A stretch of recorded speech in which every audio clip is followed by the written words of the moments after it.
hướng đến thân phận tiểu thư nhà giàu. Cô gái đã thổ lộ với Thanh Mai Trúc Mã 999 lần. Lần thứ nhất nhìn từ chối trước mặt mọi người.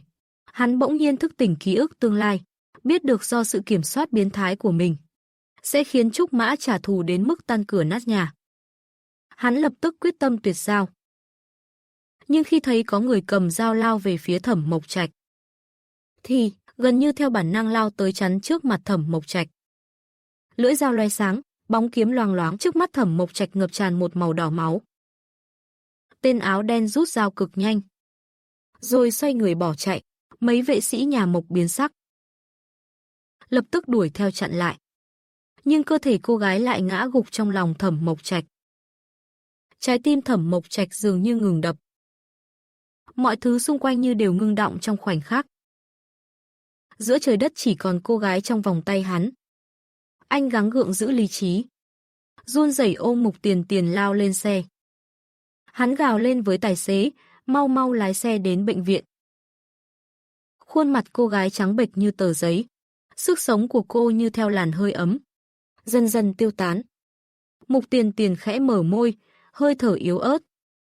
Em có chuyện muốn nói với anh, giọng Thẩm Mộc Trạch khản đặc. Chờ đến bệnh viện rồi nói. Đến bệnh viện thì không kịp nữa rồi. Cơn đau khiến mắt Mục Tiền Tiền trở nên mờ mịt, tựa như bị một bàn tay vô hình dần kéo rời khỏi thế giới. Cô dốc hết chút sức lực cuối cùng, khó nhọc mở lời. Chuyện gì Thẩm, thật xin lỗi. Nhưng đó thật sự là do y tá vô ý thôi. Huynh đừng trách Mộc gia. Thẩm Mộc Trạch nghiến chặt răng, giọng mang theo nghẹn ngào. Ta không trách, cô sau này cũng đừng làm khó Mộc gia nữa. Hắn thật sự rất đau lòng. Lời nói tựa như vô thức, nắm chặt lấy áo. Giọng nói run rẩy đầy lưu luyến. Ta nhất định không làm khó. Cô gái cuối cùng cũng nở nụ cười nhợt nhạt. Vậy anh phải giữ lời đó. Tim Thẩm Mộc Trạch đau nhói như bị bóp nghẹt. Ta sẽ giữ lời. Cô đừng nói nữa. Về sau Mục Tiền Tiền thật sự không nói thêm lời nào nữa, chỉ lặng lẽ cuộn mình trong lòng nam nhân. Thẩm Mộc Trạch không nhịn được nhìn vào mắt cô. Không biết từ khi nào đã nhắm lại.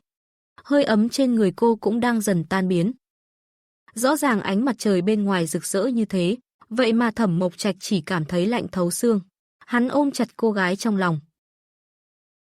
Tựa như chỉ cần thế này là có thể giữ cô lại mãi mãi. Cha cô, Mục Bằng Trình nhận tin con gái gặp chuyện. Như sét đánh ngang tai khi ông dẫn theo con trai Mục Minh Lãng đến bệnh viện. Mục Tiền Tiền đang được cấp cứu khẩn cấp trong ICU. Còn Thẩm Mộc Trạch toàn thân đẫm máu, đứng ngây như tượng, như mất hồn. Mục Minh Lãng mặt lạnh như băng, giáng một cú đấm thật mạnh. Tất cả là tại ngươi, tên khốn kiếp này hại muội muội ta. Thẩm Mộc Trạch không hề né tránh, cứ thế đón lấy cú đấm đó. Thấy Mục Minh Lãng còn định đánh tiếp, cha cô thở dài tiến lên ngăn cản.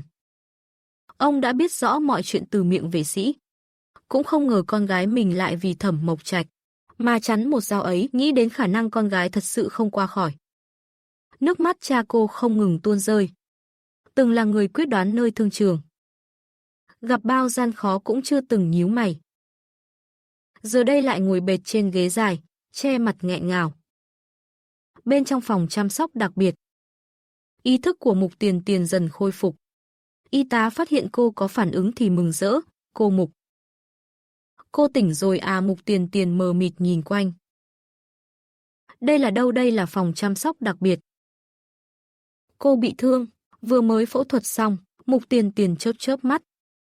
Toàn bộ ký ức dần trở về trong đầu, bao gồm cả những lời mình nói trên xe.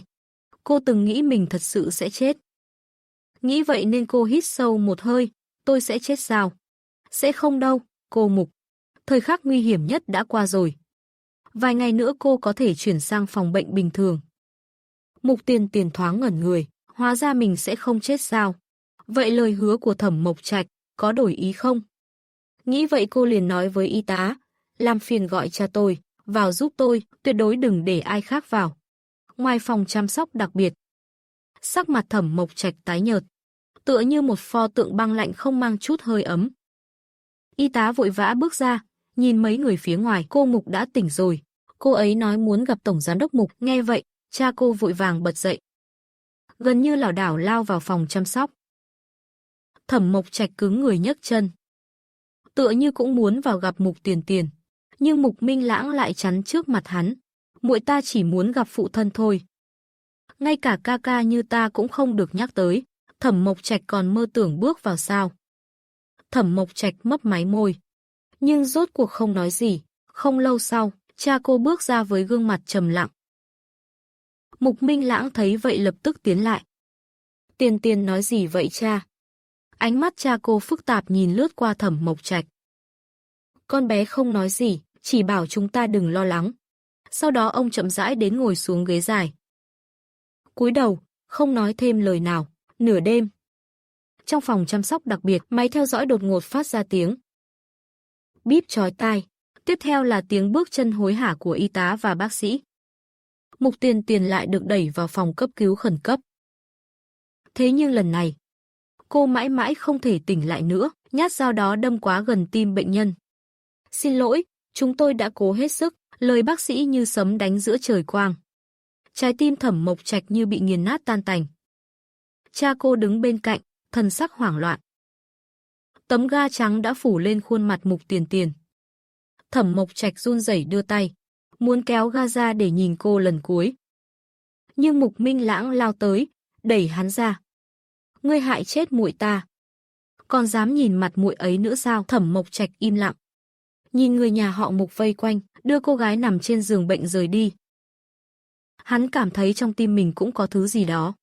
Theo họ rời đi cùng, chuyện tiểu thư nhà họ Mục qua đời, tin tức nhanh chóng lan khắp Giang Thành, ai ai cũng biết cô vì bảo vệ Thẩm Mộc Trạch mà không tiếc lấy thân che chắn. Các trang báo lá cải bắt đầu đào sâu về mối quan hệ giữa hai người, phát hiện ra Mục Tiền Tiền từng vì Thẩm Mộc Trạch mà chuyển trường, từ bỏ cả việc du học.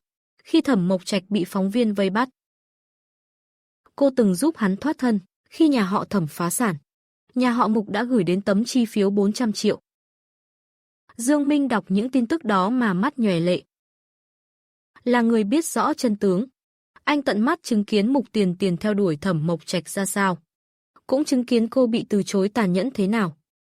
Tình cảm của Mục Tiền Tiền dành cho Thẩm Mộc Trạch còn sâu đậm hơn những gì lan truyền trên mạng, nhưng chỉ có mình anh biết. Bởi vì Mục Tiền Tiền luôn không cho Dương Minh nói ra sự thật. Nhưng giờ đây cô đã mất. Những chuyện đó cũng không cần giấu Thẩm Mộc Trạch nữa.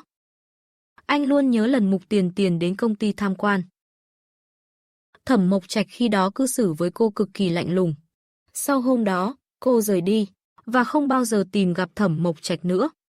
Nhưng Mục Tiền Tiền từng đến gặp Dương Minh, đưa cho anh một bản danh sách, nói rằng những công ty trong đó đều đã được liên hệ. Họ sẽ không từ chối hợp tác đâu. Cùng với danh sách ấy còn có một tấm chi phiếu 100 triệu. Nhưng Mục Tiền Tiền không cho anh nói với Thẩm Mộc Trạch.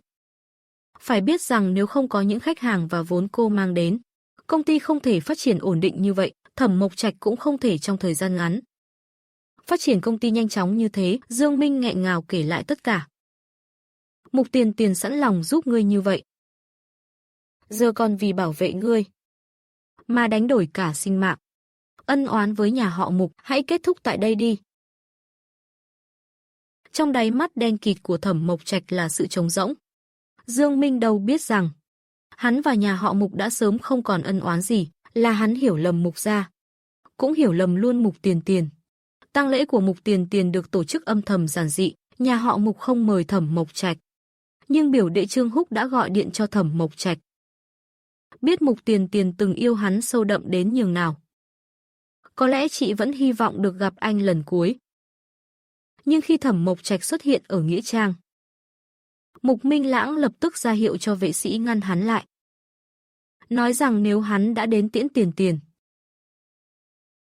thì cứ để hắn tiễn một đoạn cuối cùng. Tiếng nhạc vang lên, cha cô nhẹ nhàng bế hộp tro cốt của con gái, đặt vào trong huyệt mộ. Từng lớp đất phủ lên chiếc hộp ấy. Nắp đá cẩm thạch được đóng lại, chôn cất hoàn toàn Mục Tiền Tiền. Cũng là xóa đi dấu tích cuối cùng cô để lại nơi trần thế. Thẩm Mộc Trạch lặng lẽ đứng một bên, cho đến khi mọi người rời khỏi buổi tang lễ. Bóng dáng đứng trước bia mộ kia vẫn không hề nhúc nhích. Khi tia nắng đầu tiên của rạng đông chiếu xuống tấm bia của cô, Nam nhân dịu dàng vuốt ve hàng mày đôi mắt trong ảnh. Mục Tiền Tiền, cô từng yêu ta một cách ngắn ngủi. Ta nguyện dùng cả quãng đời còn lại để đáp lại đoạn tình cảm ấy. Ở sân bay Giang Thành, bên kia thành phố, cha cô nhẹ nhàng đỡ lấy. Đã bảo ông nghỉ ngơi vài hôm rồi hãy đi, mà ông cứ không chịu. Cô gái bật cười khẽ, nhẹ nhàng, vì con nóng lòng muốn đến ngôi nhà mới của chúng ta. Lục Bằng Trình bất đắc dĩ than thở. Con đó, ba con đúng là chẳng làm gì được con. Trương Húc đứng một bên, tâm trạng rối bời. Chị à, chị giả chết mà không báo trước. Chị biết không, cả tháng qua đệ đã khóc bao nhiêu lần. Nếu nói sớm kế hoạch này thì chắc chắn sẽ thất bại. Nếu để Thẩm Mộc Trạch biết cô chưa chết, thì chắc chắn trong tang lễ hắn sẽ không rơi một giọt nước mắt nào. Thậm chí còn có thể âm thầm vui mừng ấy chứ. Trương Húc vẻ mặt vô cùng tủi thân. Nhưng mà chị cũng không thể để đệ sống trong đau khổ suốt 1 tháng được. Trời biết suốt tháng đó hắn đau khổ thế nào. Mỗi ngày như cái xác không hồn, chẳng biết mình nên làm gì. Cũng may đúng lúc đó, hắn nhận được cuộc gọi từ Mục Tiền Tiền. Bảo hắn ra sân bay tiễn cô. Lúc đó Trương Húc còn tưởng mình đang nằm mơ. Cho đến khi giọng nói quen thuộc vang lên. Trương Húc. Là ta thật đấy. Ta chưa chết. Lúc đó hắn mới sung sướng nhảy dựng lên. Lập tức lái xe thẳng đến sân bay, tạm biệt Trương Húc xong. Máy bay cuối cùng cũng rời khỏi Giang Thành, nhìn những tòa nhà cao tầng dần nhỏ lại. Trong lòng Mục Tiền Tiền tràn ngập cảm giác an ổn khó tả, thậm chí còn có chút mong chờ lạ thường. Cảm giác này cô từng có khi quyết định từ bỏ tình cảm với Thẩm Mộc Trạch, khi chuẩn bị rời đi cũng từng cảm thấy như vậy. Chỉ tiếc khi ấy cô lại không thể rời đi được. Nhưng lần này, cô và Thẩm Mộc Trạch thực sự là biệt ly vĩnh viễn rồi. Năm đầu tiên kể từ khi Mục Tiền Tiền rời đi, công ty của Thẩm Mộc Trạch đột ngột tuyên bố hạ giá chip xuống 60%. Ngành công nghiệp chip của nhà họ Hàn lập tức chịu tổn thất nặng nề. Mục Tiền Tiền nghe tin mà không mấy bất ngờ. Dù sao Thẩm Mộc Trạch cũng đã biết, tai nạn khiến Thẩm phu nhân bị thương nặng năm xưa chính là do nhà họ Hàn giật dây. Năm thứ 2 kể từ khi Mục Tiền Tiền rời đi, nhà họ Thẩm cho ra mắt dòng chip điện thoại thế hệ mới nâng cấp. Ngành công nghiệp của nhà họ Hàn gần như bị đánh gục. Năm thứ 3 sau khi cô rời khỏi, toàn bộ thị trường kinh doanh của nhà họ Hàn tê liệt hoàn toàn, sản phẩm của nhà họ Thẩm chiếm lĩnh thị trường trở thành ông lớn. Cùng lúc đó, Giang Thành cũng xảy ra một chuyện lớn. Nhị thiếu nhà họ Hàn nhảy lầu tự sát, trên mạng bỗng lan truyền hàng loạt bê bối của người nhà họ Hàn. Tin đồn dồn dập nổ ra, Hàn Thị Công Nghệ cũng phá sản hoàn toàn chỉ sau một đêm. Năm thứ 4 kể từ khi Mục Tiền Tiền ra đi, nhà họ Thẩm đã vững vàng và tinh nhuệ. Thẩm Mộc Trạch cũng không còn là con người của năm xưa nữa. Sau cái chết của Mục Tiền Tiền, Thẩm Mộc Trạch đổ bệnh nặng một trận. Từ đó trở đi hoàn toàn thay đổi. Tính cách và cách hành xử đều trở nên khó lường. Nhiều phương thức làm việc, ngay cả Thẩm phu nhân cũng cho là quá tàn nhẫn. Khi mùa xuân đến, trời vừa hửng sáng, Thẩm Mộc Trạch đặt bó hoa trước phần mộ của cô. Ánh mắt dừng lại nơi nụ cười bất biến trên tấm bia mộ. Hắn lại nhớ về biết bao ký ức giữa mình và Mục Tiền Tiền. Bên cạnh trạm xe buýt ngày đó, lần đầu tiên hắn gặp được Mục Tiền Tiền xinh đẹp động lòng người. Cô gái tóc dài tung bay. Qua ô cửa xe, cô nhìn hắn không chớp mắt, cứ ngỡ chỉ là một lần vô tình lướt qua nơi phố thị. Nào ngờ cô gái trầm lặng đó lại xuất hiện trước mặt hắn. Chào anh, Thẩm Mộc Trạch, em là Mục Tiền Tiền. Bạn cùng bàn mới của cậu. Lúc quay đầu làm chứng, hắn nhìn thấy Hạ Tư Thuần vì buộc phải rời xa hắn, mà đôi mắt đỏ hoe bật khóc. Tình cảm mà Thẩm Mộc Trạch dành cho Mục Tiền Tiền bỗng chốc tan biến không còn gì. Về sau thậm chí còn sinh ra oán giận và chán ghét, nhưng cuối cùng cô lại bằng một cách khác mãi mãi khắc sâu trong lòng hắn. 5 năm rồi, cuộc đời của Mục Tiền Tiền mãi mãi dừng lại ở 5 năm trước. Nếu hôm đó không có tai nạn, nếu hôm đó hắn biết rằng cô đã sớm thầm yêu hắn từ lâu rồi, liệu Mục Tiền Tiền có còn tiếp tục thích hắn nữa không? Khi Thẩm Mộc Trạch rời khỏi nghĩa trang, Quách Dương đã chờ sẵn ở cổng. Vị bác sĩ, danh tiếng mà phụ thân tôi giới thiệu đã liên hệ được rồi. Tôi bảo thư ký đặt vé máy bay đi Hải Thành sáng mai. Đến lúc đó tôi sẽ đi cùng cậu. Thẩm Mộc Trạch khẽ gật đầu. Không biết nghĩ tới điều gì, hắn khựng bước một chút, ngẩng đầu nhìn lên bầu trời xanh bao la. Hồi ấy Mục Tiền Tiền chọn ngành y khi du học. Nếu giờ cô còn sống, chắc hẳn đã trở thành một bác sĩ xuất sắc rồi. Bên kia thành phố, y tá vội vàng đuổi theo Mục Tiền Tiền đang gọi điện thoại. Các tình yêu ơi, hãy đăng ký kênh, thả tim và bình luận điều thầm kín với mình nhé. Thương lắm các bồ nè. Bác sĩ Mục, bệnh nhân giường số 8 vừa mới tỉnh lại. Mục Tiền Tiền gật đầu rồi lớn tiếng với người trong điện thoại, không nói nữa. Trương Húc, bên tôi còn có việc. Nhà hàng Vân Khê, 12 giờ rưỡi, cậu đến đúng giờ là được. Cúp máy xong, Mục Tiền Tiền liền theo y tá đi đến giường số 8. Tỉ mỉ kiểm tra tình trạng bệnh nhân. Sau đó mới quay lại phòng làm việc. Một đồng nghiệp cười bảo sẽ thay quần áo rồi cùng cô đi ăn trưa. Hôm nay tôi không ăn cùng mọi người đâu. Có 2 người bạn đến tìm tôi ăn cơm rồi. Vừa nói, cô vừa chỉ về phía phòng làm việc đang phát ra tiếng hát kinh kịch. Trưởng khoa Hách sao còn chưa đi ăn cơm? Sao lại ngồi nghe cả kinh kịch thế kia? Thư ký nhìn vào văn phòng của trưởng khoa. Nghe nói hôm nay có một thương nhân lớn từ nơi xa đến tìm trưởng khoa Hách để khám bệnh. Hiện giờ ông ấy vẫn đang chờ trong phòng. Mục Tiền Tiền đáp nhẹ một tiếng, cũng không cảm thấy đó là chuyện gì hiếm lạ. Người đến tìm trưởng khoa Hách, khám bệnh vốn đã nhiều. 2 từ thương nhân lớn. Đối với cô chẳng có sức hút gì. Cha và anh trai cô cũng đều là thương nhân lớn. Thấy cũng đến giờ hẹn. Mục Tiền Tiền thu dọn đồ xuống lầu. Nhưng còn chưa bước ra khỏi cổng bệnh viện, đã nhận được cuộc gọi của Trương Húc. Bạn của cậu đặt cái quán gì tệ thế không biết. Nhà hàng Vân Khê chẳng tìm nổi một chỗ đậu xe. Cậu đi vòng thêm vài vòng là có thôi. Mục Tiền Tiền vừa đi vừa nói. Quán đó đồ ăn chuẩn vị nhất rồi. Vân Mộng cũng muốn để cậu nếm thử đặc sản địa phương còn gì. Lúc này, ở phía bên kia bức tường hoa anh đào, Quách Dương và Thẩm Mộc Trạch đang đi vào tòa nhà bệnh viện. Chợt nghe thấy giọng nữ quen thuộc. Thẩm Mộc Trạch đột nhiên sững người. Vô thức quay đầu nhìn về phía bên kia. Chỉ thấy một bóng người vội vã lướt qua.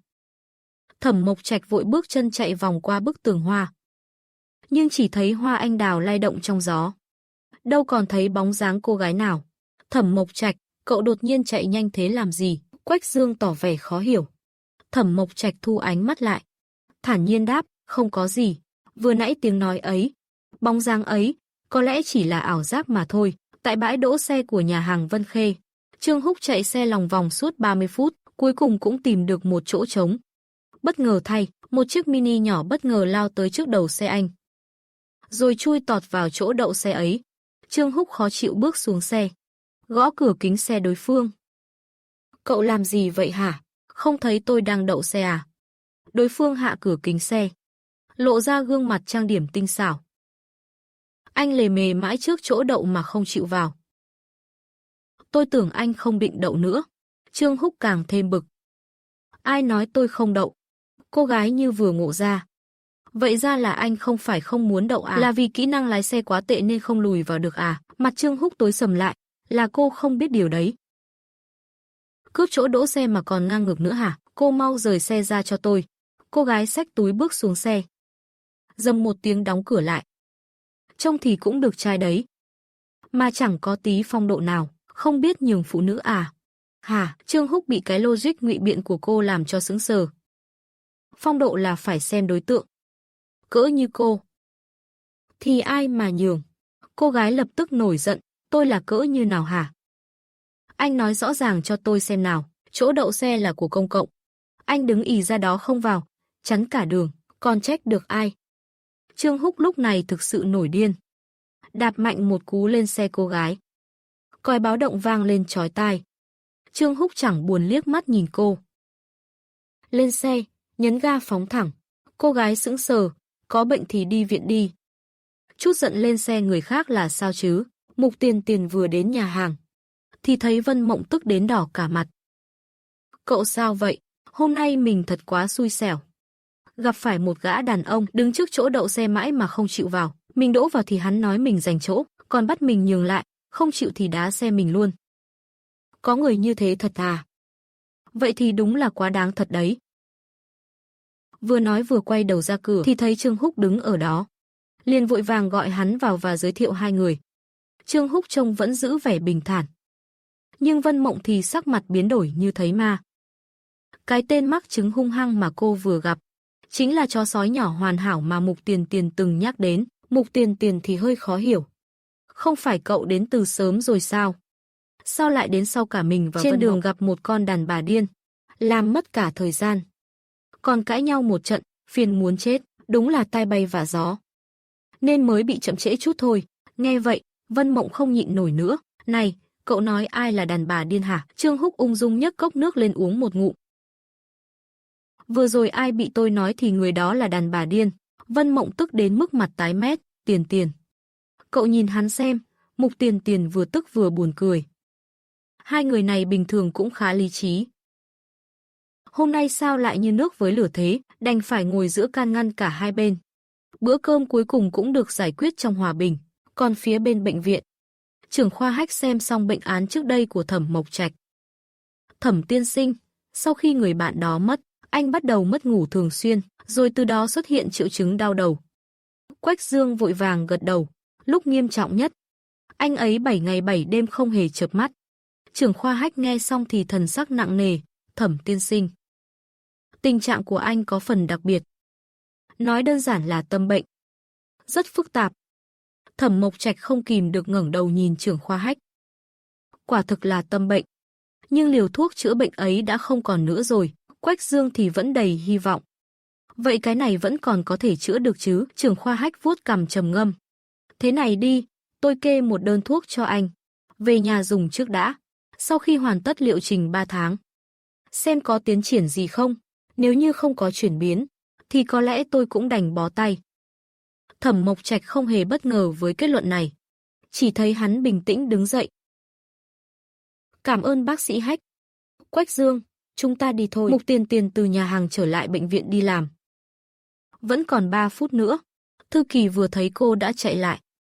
Tớ vừa thấy vị thương nhân lớn kia.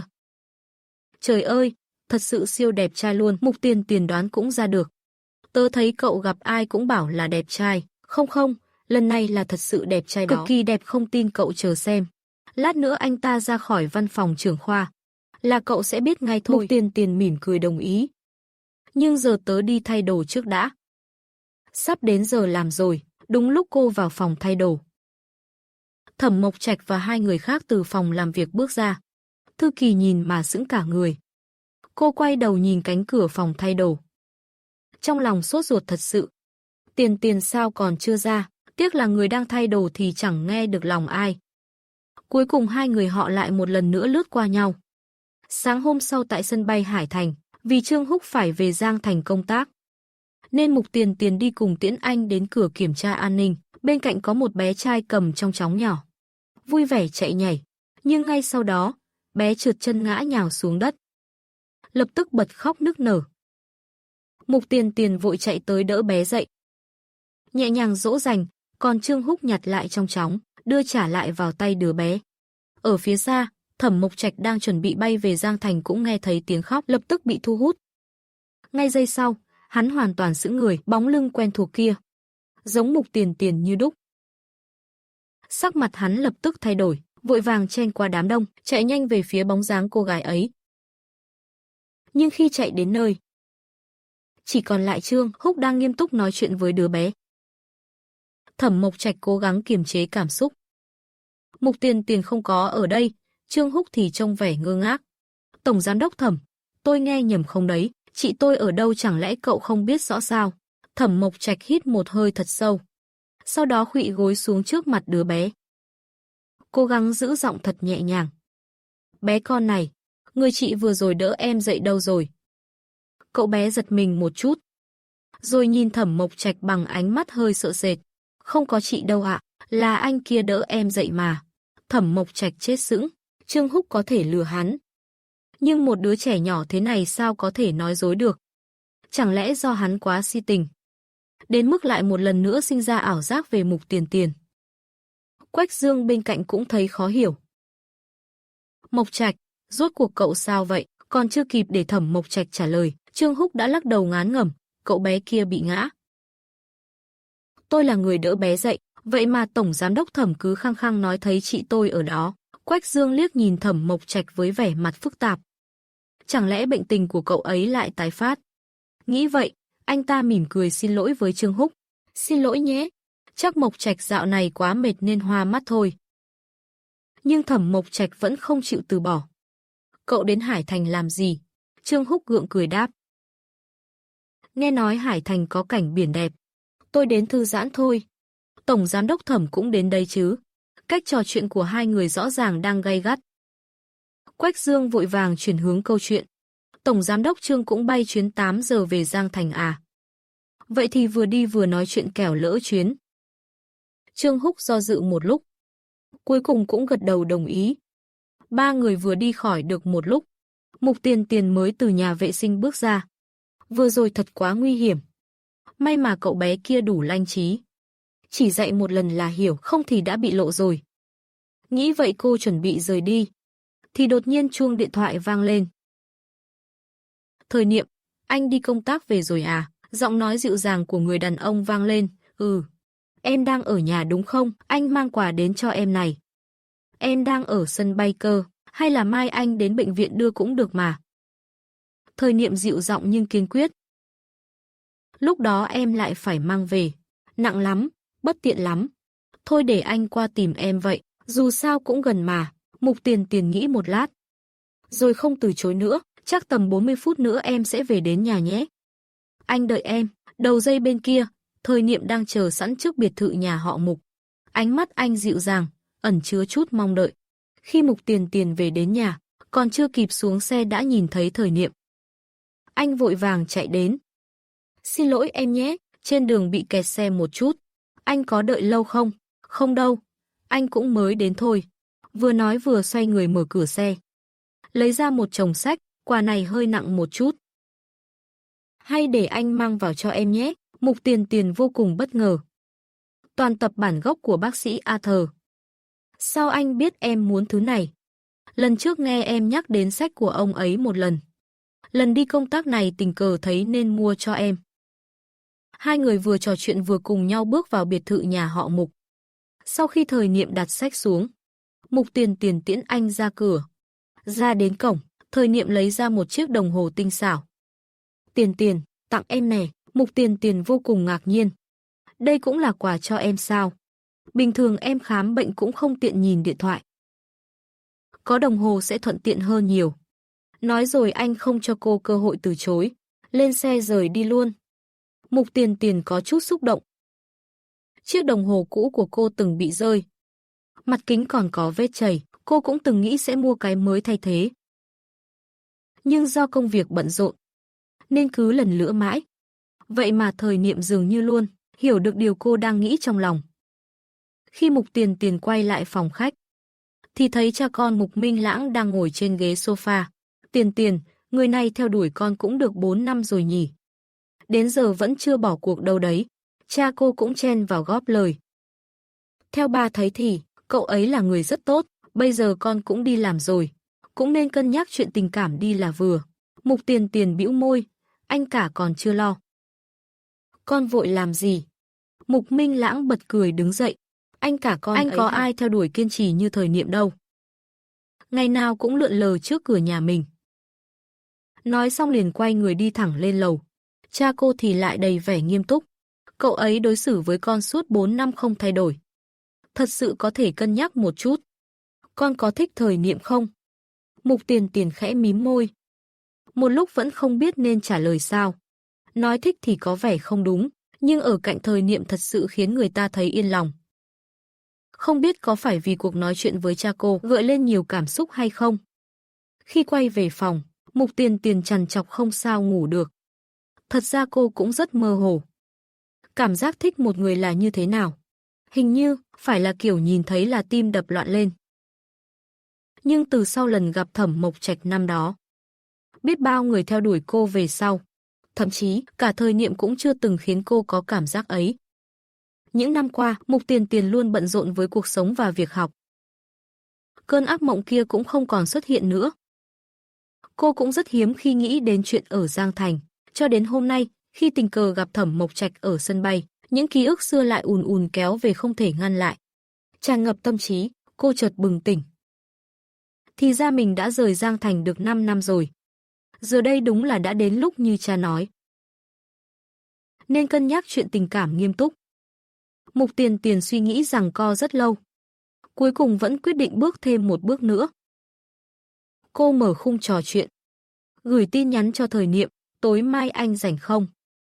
Hay đến nhà em ăn cơm nhé. Đầu bên kia gần như ngay lập tức gọi điện lại cho cô. Giọng Thời Niệm run nhẹ vì xúc động.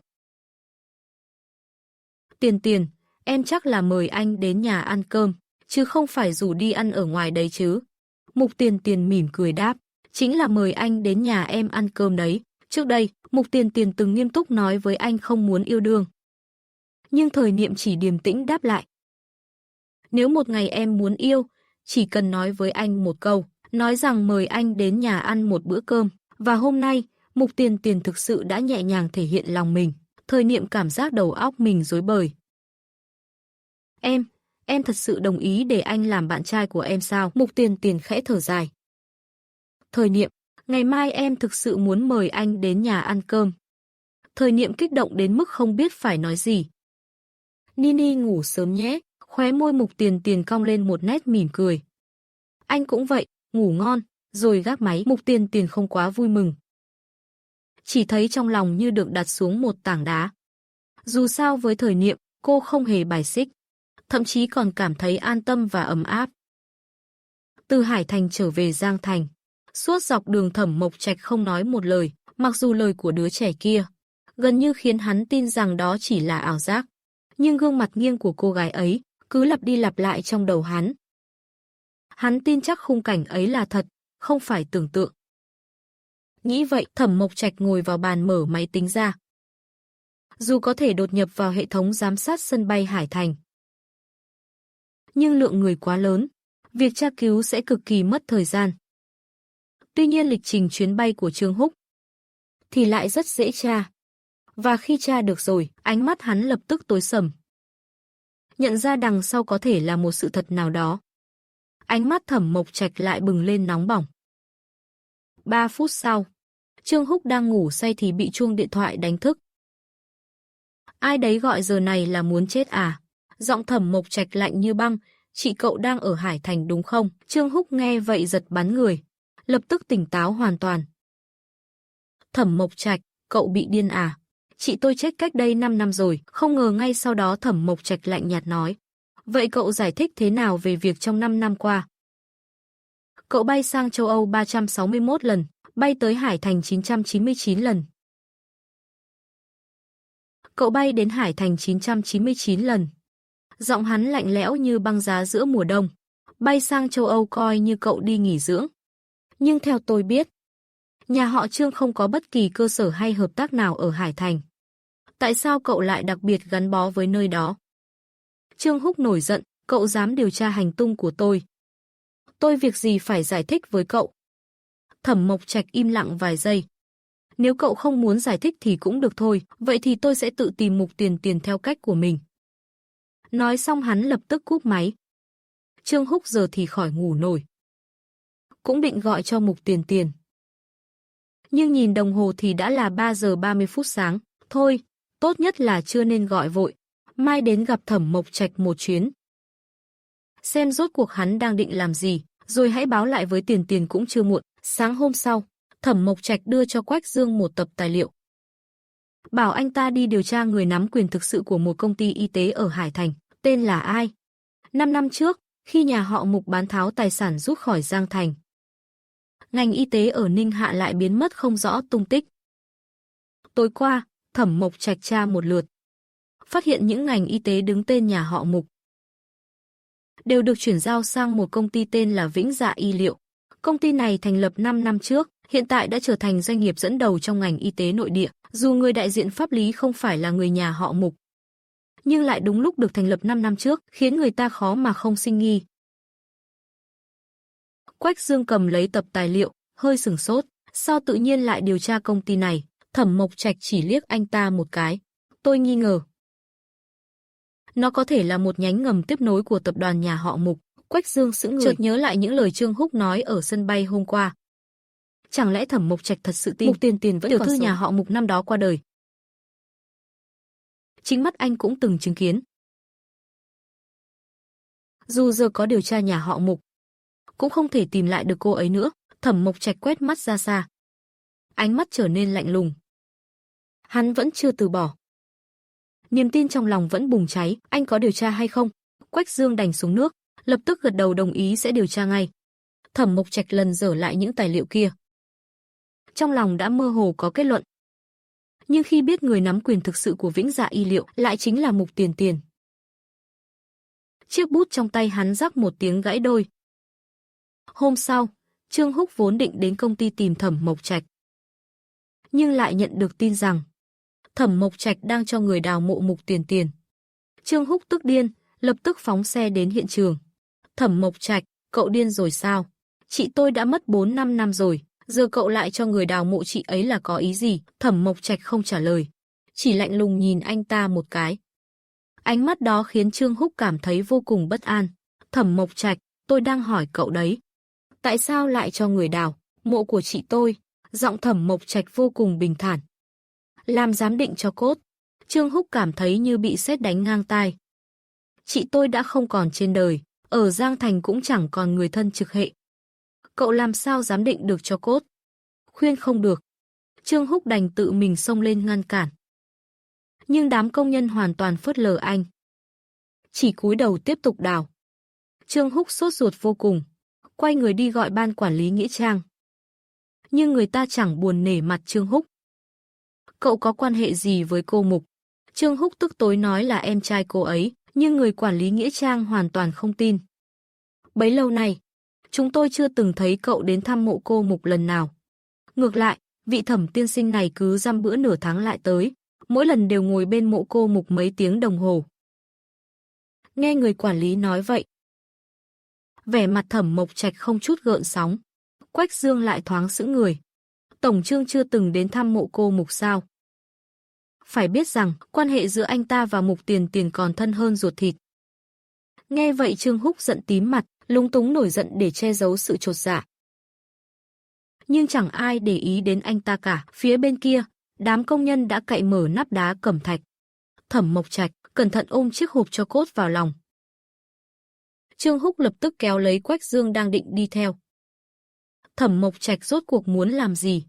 Giám định cho cốt. Quách Dương khẽ thở dài một hơi. Hôm Mục tiểu thư qua đời, là Mộc Trạch đưa cô ấy đến bệnh viện. Áo anh ấy toàn là máu của Mục tiểu thư. Trương Húc trừng lớn mắt không thể tin nổi. Anh ta lại giữ lại chiếc áo dính máu năm ấy đến tận giờ. Gương mặt Quách Dương cũng không rõ là biểu cảm gì, chỉ có thể bất lực gật đầu.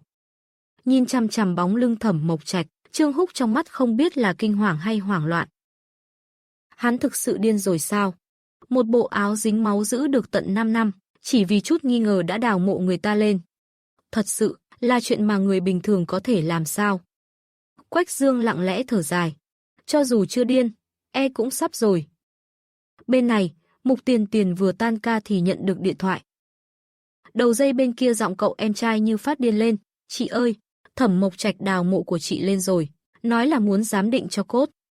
Quan trọng là anh ta còn giữ lại chiếc áo dính máu năm đó, trên đó còn có máu của chị. Có khi thật sự có thể lấy mẫu ADN. Chớp mắt một cái, Mục Tiền Tiền như bị sét đánh giữa trời quang.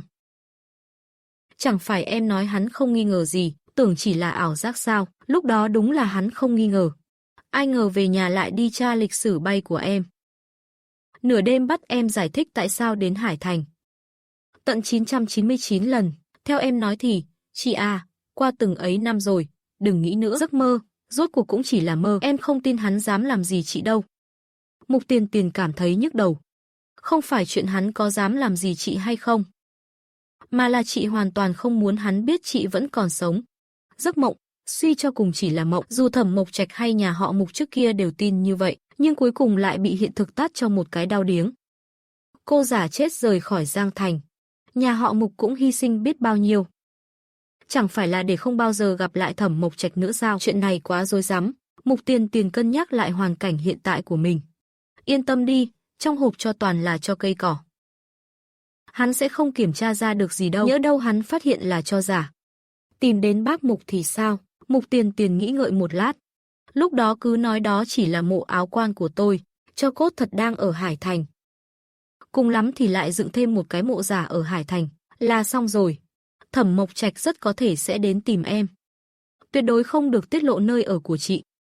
Cũng đừng nói địa chỉ nhà chị. Trương Húc gật đầu đồng ý. Chị yên tâm, đánh chết em cũng không nói. Vừa cúp máy xong, Trương Cung đẩy cửa bước vào, giao cho cậu một nhiệm vụ. Các tình yêu ơi, hãy đăng ký kênh, thả tim và bình luận điều thầm kín với mình nhé. Thương lắm các bồ nè. Công ty sẽ tổ chức một buổi tiệc từ thiện tại Hải Thành. Cậu phụ trách việc chọn địa điểm và công tác hậu cần. Nghe đến hai chữ Hải Thành, mắt Trương Húc sáng rực lên. Tiệc từ thiện thôi mà. Tôi lập tức đến Hải Thành, cam đoan hoàn thành nhiệm vụ, nhìn Trương Húc cầm điện thoại chạy vèo đi. Trương Cung thở dài lắc đầu. Về đến văn phòng, ông ta liền gọi một cuộc điện thoại. Tổng giám đốc Thẩm, tôi đã cho Trương Húc lên đường ra sân bay rồi. Bên kia, Mục Tiền Tiền có vẻ hơi bồn chồn. Cậu ta nghĩ để tránh bị lộ, tốt nhất nên tạm thời rời khỏi Hải Thành, ra nước ngoài lánh nạn một thời gian. Nghĩ là làm. Cậu ta lập tức chạy đi xin nghỉ phép với trưởng khoa, sau đó định về căn hộ gần bệnh viện. Thu dọn hành lý, vừa ra khỏi cổng bệnh viện thì nhận được cuộc gọi của Trương Húc. Alo, giờ này cậu đang ở bệnh viện hả? Không, tôi đang định về căn hộ nhỏ. Có chuyện gì? Mục Tiền Tiền nghe giọng đối phương có chút khả nghi. Cậu không phải lại đến Hải Thành đấy chứ? Đúng vậy, bố tôi sắp xếp tôi đi công tác ở Hải Thành, tôi đang định đến căn hộ nhỏ tìm cậu. Bình thường Trương Húc đến Hải Thành chơi, vẫn hay ở căn hộ nhỏ đó, nên rất rõ địa chỉ. Trương Húc đến rất nhanh, biết Mục Tiền Tiền định rời khỏi Hải Thành để tránh sóng gió. Cậu ta liền vội vàng giúp anh thu dọn hành lý. Lúc này, một chiếc xe sang màu đen từ từ đỗ lại dưới lầu. Người đàn ông ngẩng đầu nhìn lên tòa nhà. Ánh mắt cuối năm thâm trầm đến cực điểm. Vì không biết lần này phải trốn bao lâu. Mục Tiền Tiền chuẩn bị hẳn 2 vali đầy quần áo. Trương Húc kéo hành lý, Mục Tiền Tiền ra mở cửa. Đúng lúc này, Vân Mộng gọi điện tới. Tớ phải chuồn nhanh đây. Để hôm khác kể kỹ cho cậu nghe, trễ chút nữa thì không kịp rồi. Cậu ta cúp máy rồi mở cửa. Ngoài cửa là ánh mắt lạnh lẽo âm trầm của Thẩm Mộc Trạch. Mục Tiền Tiền dùng mình một cái, lập tức đóng cửa lại. Chắc là do mình mở cửa sai cách rồi. Sao Thẩm Mộc Trạch lại có thể xuất hiện trước cửa phòng cậu?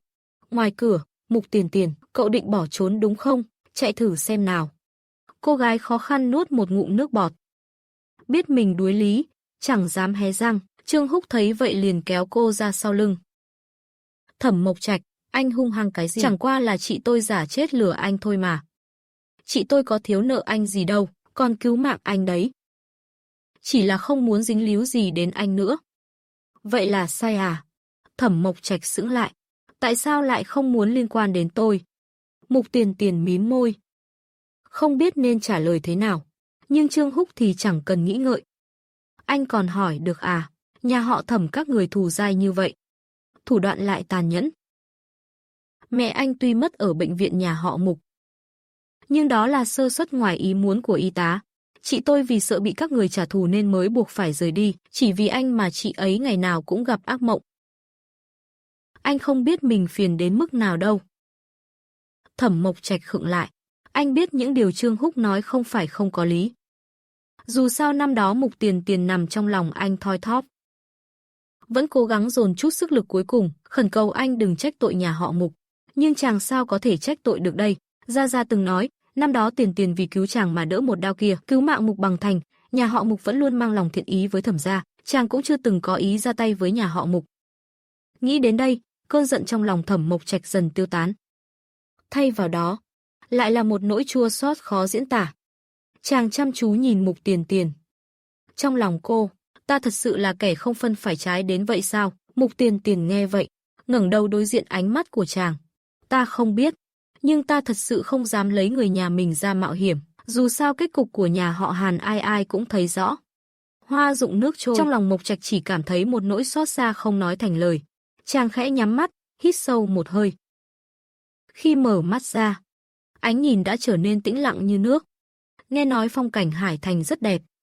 Hay là cô đi dạo với ta một chút? Trương Húc ở bên cạnh liền đỡ lời giúp Mục Tiền Tiền. Ở đây không phải Giang Thành. Cô đừng sợ, hắn thở dài một hơi. Tiểu thư Mục, Mộc Trạch tuyệt đối sẽ không tổn thương cô. cô đi với chàng một chút đi.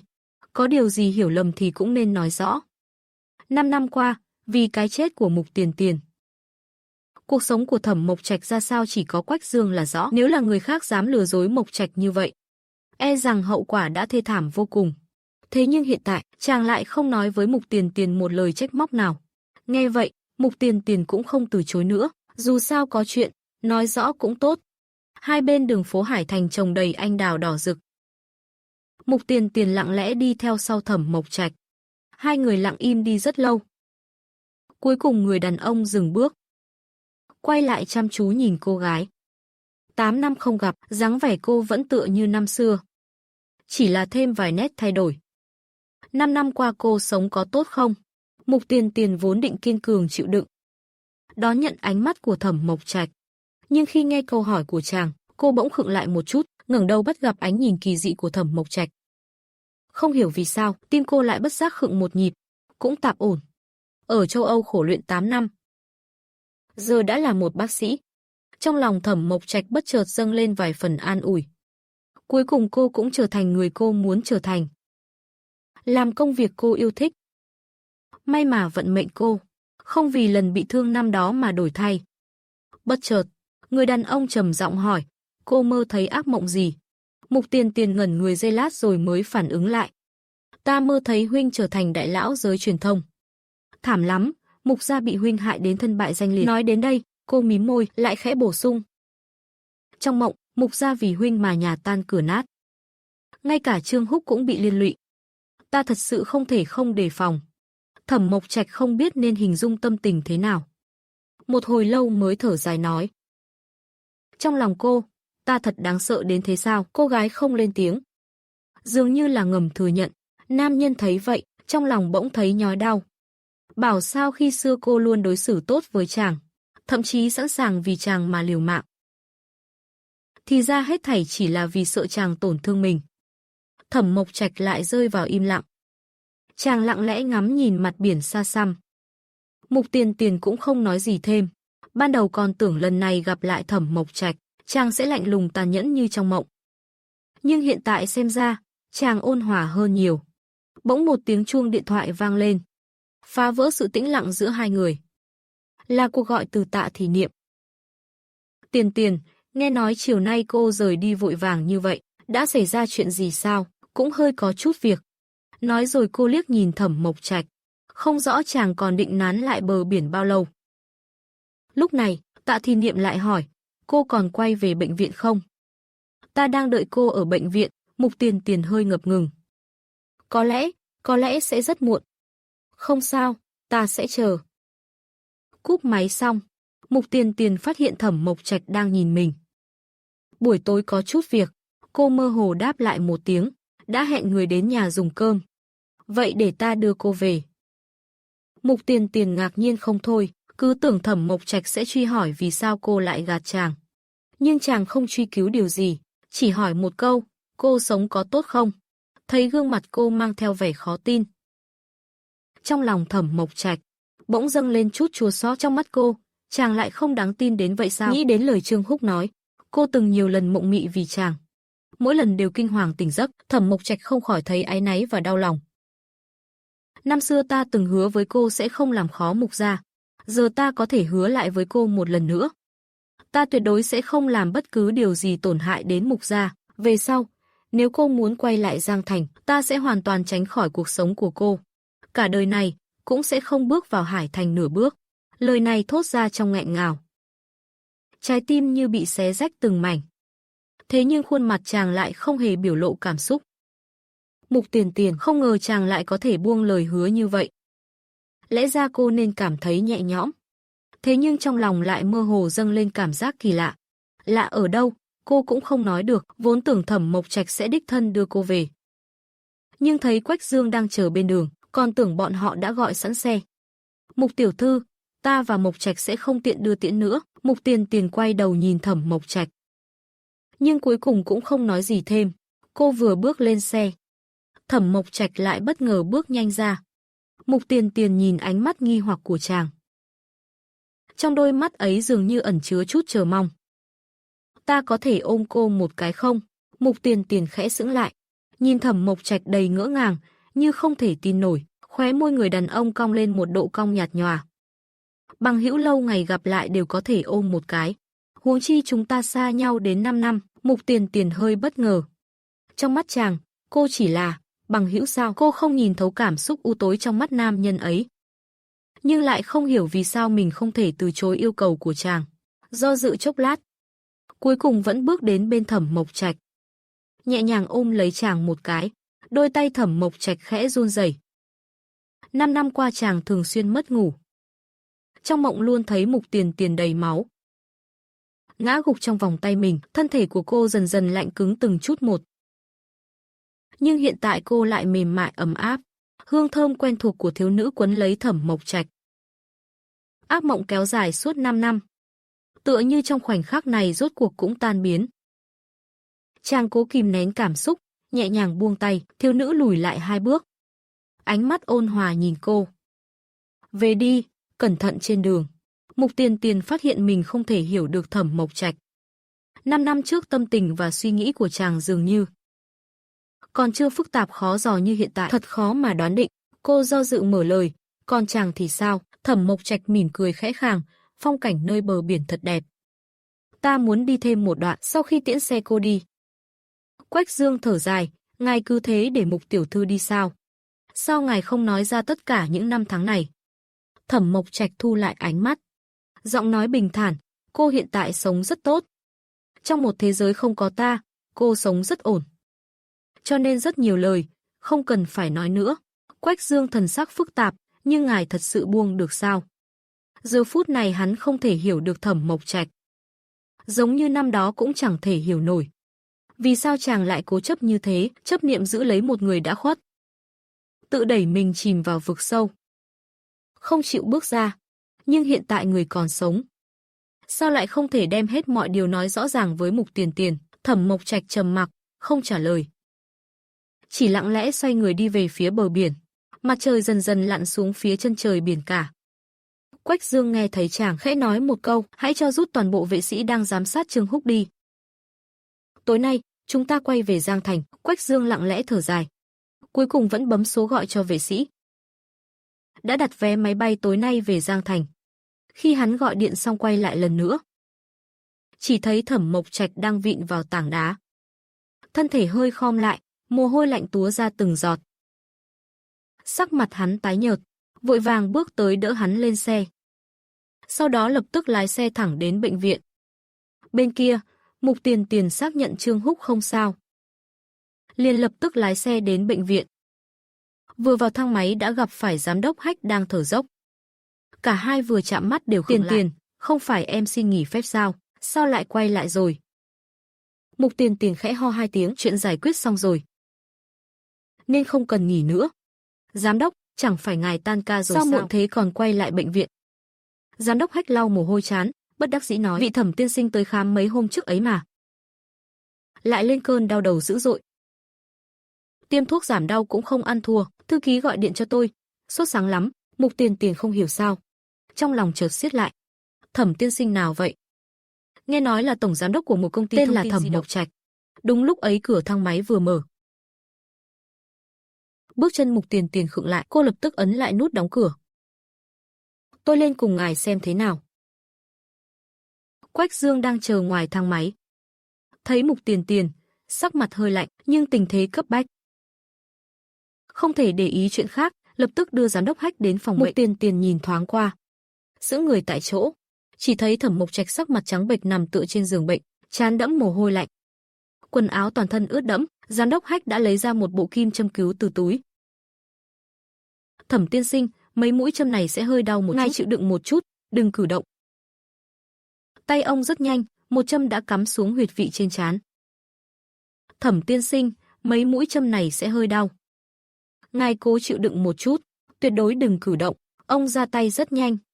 Một mũi châm cắm vào huyệt vị trên trán. Thân thể Thẩm Mộc Trạch khẽ run lên như bị điện giật. Thế nhưng hắn lại cắn răng chịu đựng. Toàn thân gồng cứng, chờ giám đốc Hách châm xong hơn 10 mũi ngân châm. Thẩm Mộc Trạch mới dần buông lỏng cơ thể, từng chút thư giãn. Đến cuối cùng hắn lại nhắm mắt, tựa như đã thiếp đi. Thấy cảnh ấy, Quách Dương mừng rỡ. Giám đốc Hách, ngài có bản lĩnh như vậy sao không nói sớm? Giám đốc Hách lại lau mồ hôi trên trán. Bởi vì thủ pháp này có chút rủi ro. Thứ nhất là rất đau. Người bình thường rất khó chịu đựng nổi, không chịu được là hỏng việc. Thứ hai, tôi dù sao cũng không phải thần tiên, bệnh này chưa chắc tôi đã chữa khỏi được. Nếu các cậu kỳ vọng quá cao vào tôi, lỡ không chữa được, không chừng còn tìm tôi gây phiền phức. Nghe vậy Quách Dương lập tức ngồi xuống cam kết. Ngài chỉ cần dốc sức là được rồi. Nếu thật sự không khỏi thì chúng tôi cũng không trách. Tôi có thể viết một bản cam kết cho ngài. Giám đốc Hách hơi trầm ngâm. Rõ ràng vẫn còn chút do dự. Lúc này Mục Tiền Tiền vội bước vào cùng khuyên nhủ. Giám đốc Hách, ngài giúp Tổng Giám đốc Thẩm chữa trị đi ạ. Họ không phải người không nói lý lẽ đâu. Giám đốc Hách hơi bất ngờ. Cô quen họ à? Mục Tiền Tiền gật đầu. Họ là bạn học cấp 3 của tôi. Thẩm Mộc Trạch vốn ngủ không sâu. Mơ mơ màng màng lại nghe thấy tiếng của Mục Tiền Tiền. Hắn khẽ mở mắt ra. Thấy cô đang nói chuyện với Giám đốc Hách. Không khỏi sững sờ, Giám đốc Hách nghe thấy là người quen. Cuối cùng cũng thở phào. Tôi có thể chữa, nhưng cần phải tuyệt đối phối hợp.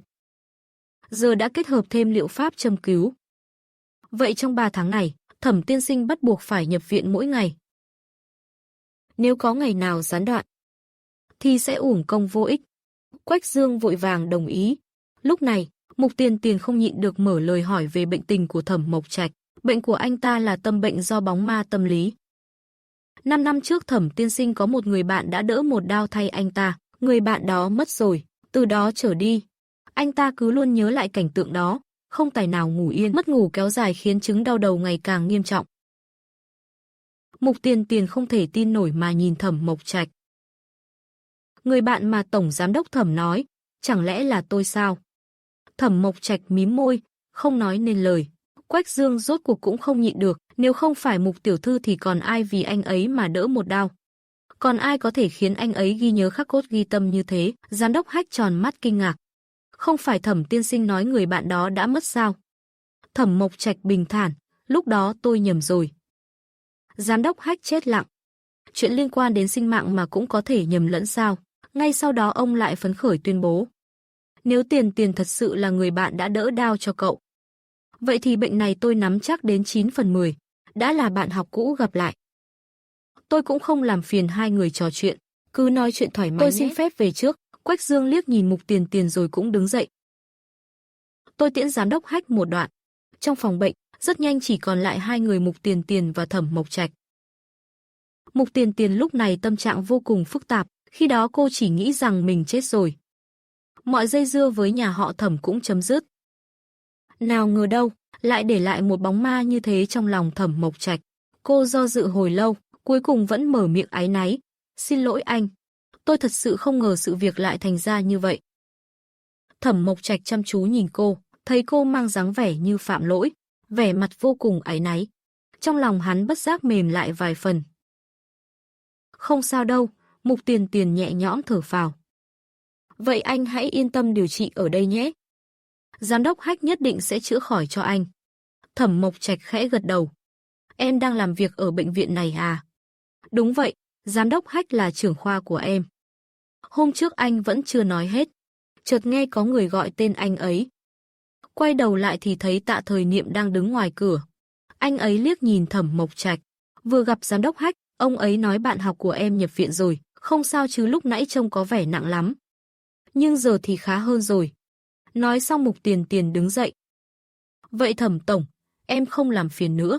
Anh nghỉ ngơi cho tốt nhé. Ánh mắt Thẩm Mộc Trạch lướt qua Tạ Thời Niệm, như có như không. Anh khẽ gật đầu. Khi Mục Tiền Tiền ra ngoài, vẻ mặt hơi áy náy. Xin lỗi anh nhé, để anh phải đợi lâu. Tạ Thời Niệm cười khẽ. Không sao, anh đang tranh thủ xem tài liệu bệnh lý. Chẳng bao lâu sau, hai người đã lên xe, chạy thẳng về nhà. Nhưng xe mới đi được một đoạn. Mục Minh Lãng gọi điện đến. Tiền Tiền à? Con chẳng phải nói sẽ mời Tạ Thời Niệm đến nhà ăn cơm sao? Bây giờ mấy giờ rồi hả? Mục Tiền Tiền nhìn đồng hồ. Đã hơn 8 giờ tối. Bọn con đang trên đường, chắc nửa tiếng nữa là tới. Nếu ba mẹ đói thì cứ ăn trước đi. Thôi khỏi đến luôn đi. Công ty có một dự án xảy ra chút sự cố. Ba với anh trai con đang chuẩn bị đến công ty. Mục Tiền Tiền nhìn người bên cạnh đầy ái ngại. Ba với anh em có chút việc gấp ở công ty. Hay là hôm nay chúng ta ăn ngoài nhé? Ánh mắt Tạ Thời Niệm thoáng vẻ thất vọng. Vậy còn lời em nói hôm qua, Mục Tiền Tiền biết anh đang lo lắng điều gì. Việc mời đến nhà ăn cơm sẽ không thay đổi, chỉ là có lẽ phải đợi thêm vài hôm nữa. Ánh mắt Tạ Thời Niệm lập tức ánh lên nụ cười. Không nhắc lại chuyện đó nữa. Sau khi Mục Tiền Tiền kiểm tra phòng xong quay về văn phòng, Đại Cẩu đã rạng rỡ chờ sẵn. Cậu với Thời Niệm yêu nhau là chuyện lớn như vậy. Mà sao không nói với tụi này? Thục Huệ còn nhảy cẫng lên vì phấn khích. Kẹo đâu, Tiền Tiền, em muốn ăn kẹo. Mục Tiền Tiền còn chưa kịp đáp. Tạ Thời Niệm đã mỉm cười bước vào. Trên tay xách một túi lớn đầy kẹo màu sắc. Anh nhìn Mục Tiền Tiền, có hơi ngại ngùng. Tiền Tiền, em không giận anh chứ, anh thật sự rất vui. Nên không kiềm được, muốn chia sẻ niềm vui này với tất cả đồng nghiệp trong viện. Mục Tiền Tiền có phần bất ngờ, không ngờ anh lại nhanh chóng công khai toàn viện như vậy. Nhưng nghĩ kỹ thì cũng chẳng sao. Dù sao chuyện này sớm muộn gì ai cũng sẽ biết. Trong phòng bệnh, Thẩm Mộc Trạch lạnh lùng lướt mắt. Nhìn đống kẹo hỉ trên bàn. Đó là do Tạ Thời Niệm mới đem tới. Còn nói Tiền Tiền cuối cùng cũng đồng ý làm bạn gái anh ta. Quách Dương ho nhẹ một tiếng, thật ra thì họ cũng chỉ mới thành đôi thôi. Vẫn chưa có nhiều nền tảng tình cảm. Ánh mắt anh cố chấp nhìn đống kẹo kia. Anh cảm thấy đầu lại bắt đầu đau âm ỉ. Sau một lúc trầm mặc, anh rút ống truyền trên tay ra không nói một lời. Bước xuống giường, lên tiếng, đi thôi. Chúng ta về Giang Thành. Vài phút sau, Giám đốc Hách vội vàng dẫn Mục Tiền Tiền tới. Nhưng Thẩm Mộc Trạch chỉ nói có việc công cần giải quyết. Mục Tiền Tiền không thể hiểu nổi hành động của anh. Hôm qua anh chẳng phải đã đồng ý điều trị rồi sao? Bệnh này không thể kéo dài thêm nữa. Sức khỏe anh sẽ suy sụp mất. Thẩm Mộc Trạch nhìn cô một cái, chuyện tôi có chữa hay không? Cũng chẳng liên quan gì đến bác sĩ Mục. Thái độ này hoàn toàn khác với sự dịu dàng bao dung nơi bờ biển hôm qua. Mục Tiền Tiền có chút tức giận. Hôm qua em còn giúp anh thuyết phục giám đốc Hách. Giờ anh rời đi như vậy không chỉ vô trách nhiệm với bản thân, mà còn là thiếu tôn trọng với giám đốc của bọn em. Thẩm Mộc Trạch im lặng một lát, chỉ để lại hai chữ xin lỗi, rồi xoay người rời đi. Mục Tiền Tiền không kịp nghĩ ngợi, vội vã đuổi theo kéo lấy anh. Bệnh của anh nếu không điều trị tiếp, thật sự sẽ xảy ra chuyện nghiêm trọng đó. Giọng Thẩm Mộc Trạch bình tĩnh đến mức gần như lạnh lùng. Tôi đã nói sẽ hoàn toàn rút khỏi cuộc sống của em. Nhưng tốt nhất em cũng đừng can thiệp vào lựa chọn của tôi. Mặt Mục Tiền Tiền đỏ bừng vì giận. Đúng là chó cắn lữ động tân, muốn chữa hay không tùy anh, cô cũng chẳng mất mát gì. Tối tan làm, Tạ Thời Niệm đi lấy xe chuẩn bị đưa cô về nhà. Cha cô gọi điện đến. Tiền Tiền khi nào về đến nhà? Sắp rồi, Thời Niệm đang đưa em về. Anh ấy đi lấy xe rồi, sắp đến nơi. Mục Tiền Tiền đứng bên đường nghe điện thoại. Hoàn toàn không để ý đến một chiếc xe màu đen lao vút tới. Lao thẳng về phía Mục Tiền Tiền. Đèn xe chói lóa rọi sáng cả con phố. Cô quay đầu lại cầm điện thoại. Con ngươi co rút lại đột ngột. Khoảnh khắc tiếp theo, một tiếng va chạm dữ dội vang lên. Tạ Thời Niệm đạp mạnh chân ga, hung hăng đâm vào chiếc xe kia. Thân xe bên kia bị móp nặng. Nhưng chiếc xe ấy gần như không giảm tốc. Chớp mắt đã biến mất trong màn đêm. Tạ Thời Niệm mở cửa xe bước xuống, vội vàng chạy đến bên Mục Tiền Tiền. Tiền Tiền, em có sao không? Mục Tiền Tiền cố trấn định tinh thần. Em không sao. Cảnh sát nhanh chóng tới nơi và kiểm tra camera giám sát, nhưng đối phương dùng biển số giả, khó truy tìm tài xế. Hai người cứ về trước, có tin gì cảnh sát sẽ lập tức thông báo. Tạ Thời Niệm đưa Mục Tiền Tiền về nhà. Trên đường cả hai đều trầm mặc, cho đến khi nhìn thấy cô bước vào biệt thự Mục gia, anh lập tức lái xe tới một phòng tổng thống trong khách sạn. Cửa vừa mở, Tạ Thời Niệm lập tức vung nắm đấm vào mặt đối phương.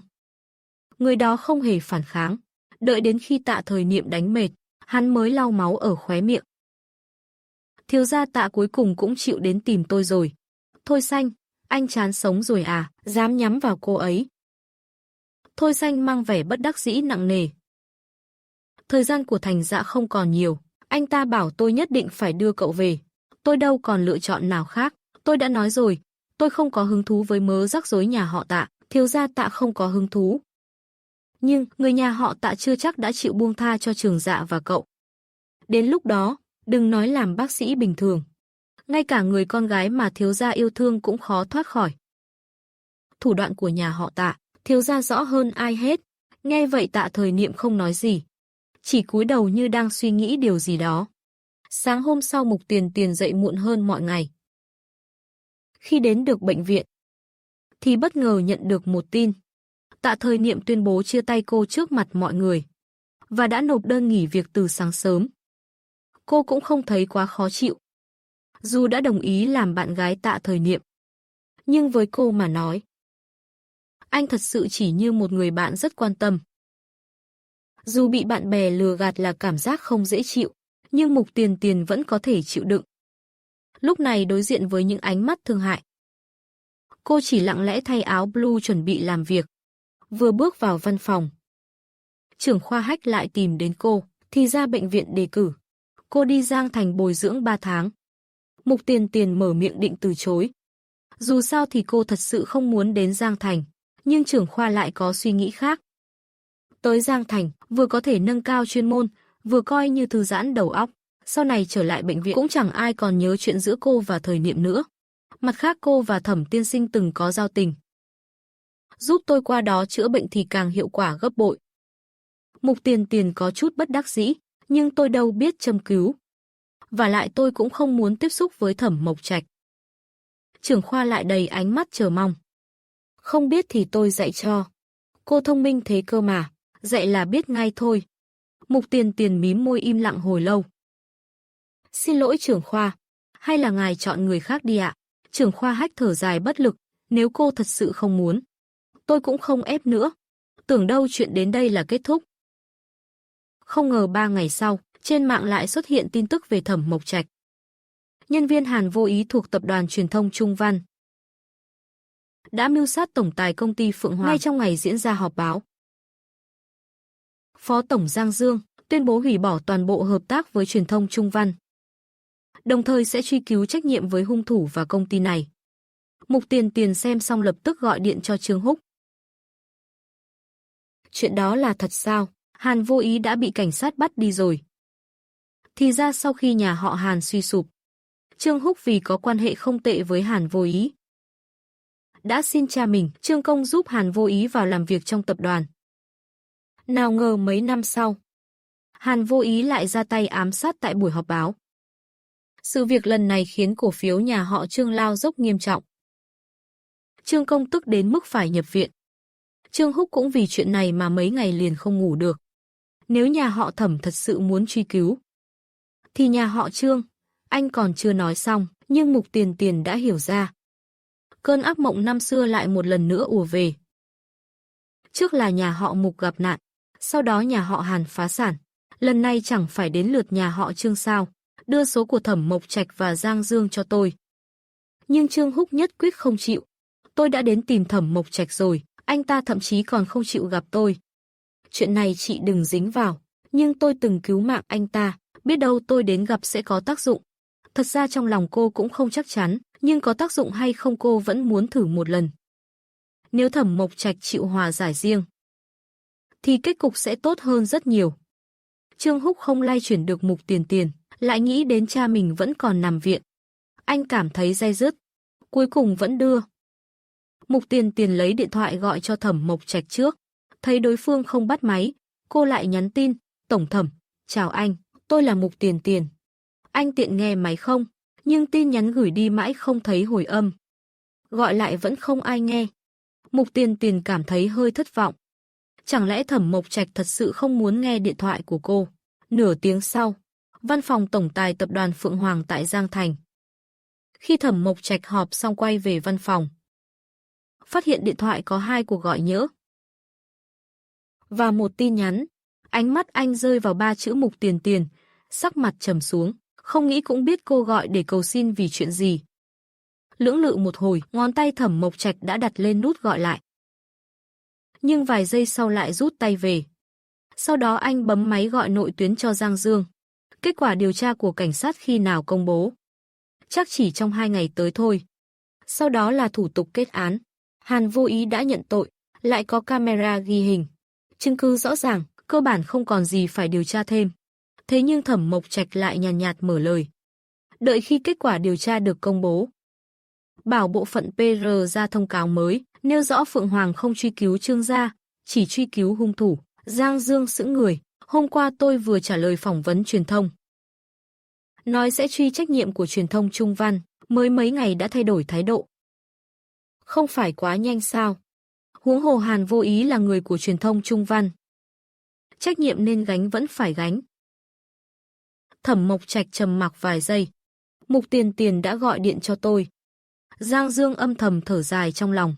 Chỉ vậy thôi cũng đủ hiểu rồi. Thẩm tổng chắc chắn sẽ không từ chối yêu cầu của Mục Tiền Tiền. Thẩm Mộc Trạch không nói thêm gì, chỉ dặn tiếp, cậu gọi điện cho Mục Tiền Tiền. Nói với cô ấy đừng lo lắng vô ích. Truyền thông Trung Văn sẽ không sao. Giang Dương nghệt mặt. Làm vì người ta còn giấu như thể chẳng liên quan gì. Còn đẩy hết ơn nghĩa lên đầu anh. Rốt cuộc là nghĩ gì thế? Ở phía bên kia, Mục Tiền Tiền vẫn chưa nhận được phản hồi từ Thẩm Mộc Trạch. Cô cũng hiểu mình đã quá đường đột vì lo lắng. Các tình yêu ơi, hãy đăng ký kênh, thả tim và bình luận điều thầm kín với mình nhé. Thương lắm các bồ nè. Nếu đã vì Trương gia mà cầu xin, thì phải thể hiện thành ý rõ ràng hơn. Nghĩ vậy, cô đứng dậy gõ cửa văn phòng của bác sĩ Trường Hách. Thưa thầy, em muốn xin đi Giang Thành, suất đi học nâng cao kia đã chốt người chưa ạ? Chưa đâu, tôi đang định gọi điện cho viện trưởng bàn chuyện này. Cũng đang đau đầu lắm đây, khoa mình có mấy người thôi. Mà ai cũng có việc không đi được. Mục Tiền Tiền hơi chột dạ một chút. Vậy giờ em nói em đồng ý đi còn kịp không ạ? Mắt bác sĩ Hách lập tức sáng lên. Kịp chứ, đương nhiên là kịp rồi. Cô gái vừa định gọi lại cho Mục Tiền Tiền, thì anh ta đã gọi tới trước, là anh Giang Dương. Nếu tôi có thể chữa khỏi bệnh cho Thẩm tiên sinh, liệu Thẩm gia có thể bỏ qua cho Trương gia không? Giang Dương im lặng vài giây. Rồi lập tức phản ứng lại, nếu Mục tiểu thư thật sự có cách chữa khỏi cho Thẩm tổng thì dĩ nhiên là được. Mục Tiền Tiền thở dài nhẹ nhõm. Vậy nửa tháng sau tôi sẽ liên hệ lại với anh. Hy vọng anh Giang giữ đúng lời hứa. Nửa tháng này là thời gian cô học châm cứu. Không vấn đề gì, tôi đợi tin tốt của Mục tiểu thư. Mục tiểu thư cứ yên tâm, Trương gia lần này sẽ không sao cả. Ban đầu Mục Tiền Tiền nghĩ Giang Dương sẽ đợi đủ nửa tháng rồi mới đi thuyết phục Thẩm Mộc Trạch, nhưng mới chỉ 2 ngày trôi qua. Thẩm gia đã ra thông cáo chính thức, tuyên bố không truy cứu trách nhiệm của truyền thông Trung Văn, nhưng hung thủ thì phải bị xử lý nghiêm. Thông cáo vừa công bố, cổ phiếu Trương gia tăng vọt, ngay cả Trương tổng đang dưỡng bệnh trong viện cũng vui vẻ tinh thần hẳn lên. Trương Húc phấn khích gọi điện báo tin cho Mục Tiền Tiền. Chị dùng cách gì mà khiến Thẩm Mộc Trạch thay đổi ý định vậy? Mục Tiền Tiền cũng không ngờ thông cáo lại ra sớm vậy. Cô sợ Trương Húc nghĩ nhiều, nên không nói về thỏa thuận riêng với Giang Dương. Chỉ bảo cậu ta rằng vài hôm nữa chị sẽ đến Đại học Y Giang Thành học nâng cao. Đến nửa tháng sau, Giang Dương nhận được cuộc gọi từ Mục Tiền Tiền. Biết cô đã đến dưới tòa công ty, anh vội vã xuống đón. Quả nhiên, anh thấy Mục Tiền Tiền đang lặng lẽ đứng trước tòa nhà. Thấy Giang Dương bước tới, Mục Tiền Tiền khẽ mỉm cười. Lần này tôi tới là để thực hiện lời hứa, anh Giang có hơi bận thì phải. Nhưng tôi không thấy bác sĩ Hách. Dù bác sĩ không đến, tôi vẫn có thể chữa khỏi bệnh cho Thẩm tổng. Giang Dương còn đang nghi hoặc, thì chuông điện thoại vang lên. Là cuộc gọi từ bác sĩ Hách, nói rõ kế hoạch để Mục Tiền Tiền chữa bệnh. Giang Dương nghe xong thì mừng rỡ. Đây đúng là cơ hội trời cho với Thẩm Mộc Trạch. Anh ta lập tức dẫn Mục Tiền Tiền lên lầu, đi thẳng đến văn phòng của Thẩm Mộc Trạch. Mục tiểu thư, cô đợi tôi vào báo với Thẩm tổng một tiếng. Mục Tiền Tiền gật đầu, yên lặng đứng ngoài cửa. Cửa chỉ khép hờ. Cô lờ mờ nghe thấy Giang Dương nói mấy câu gì đó. Ngay sau đó là giọng nói lạnh lùng của Thẩm Mộc Trạch vang lên. Giang Dương, cậu không muốn làm nữa à? Lập tức tiễn cô ta đi cho tôi. Giang Dương cũng cạn lời. Cứ tưởng Thẩm Mộc Trạch sẽ không đành lòng với Mục Tiền Tiền. Ai ngờ anh ta còn dứt khoát hơn tưởng tượng. Giỏi thì đừng nhớ tới người ta nữa. Biết nói nhiều cũng vô ích. Anh ta dứt khoát im lặng, rồi quay người đi ra. Xin lỗi Mục tiểu thư. Thẩm tổng có lẽ không cần cô chữa bệnh nữa. Mục Tiền Tiền im lặng một lúc.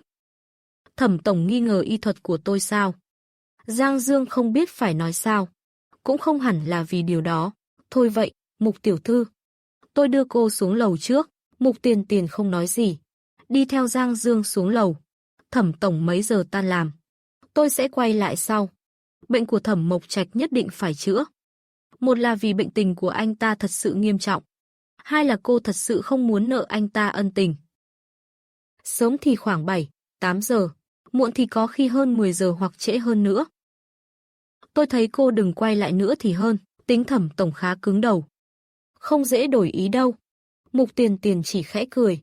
Không sao, tối nay 7 giờ tôi sẽ quay lại. Ăn tối xong thấy cũng vừa giờ. Mục Tiền Tiền lại bắt taxi đến công ty tìm Thẩm Mộc Trạch. Nhận được cuộc gọi từ cô, Giang Dương khá bất ngờ. Không ngờ cô nói đến là đến thật. Anh ta lập tức đi tìm Thẩm Mộc Trạch.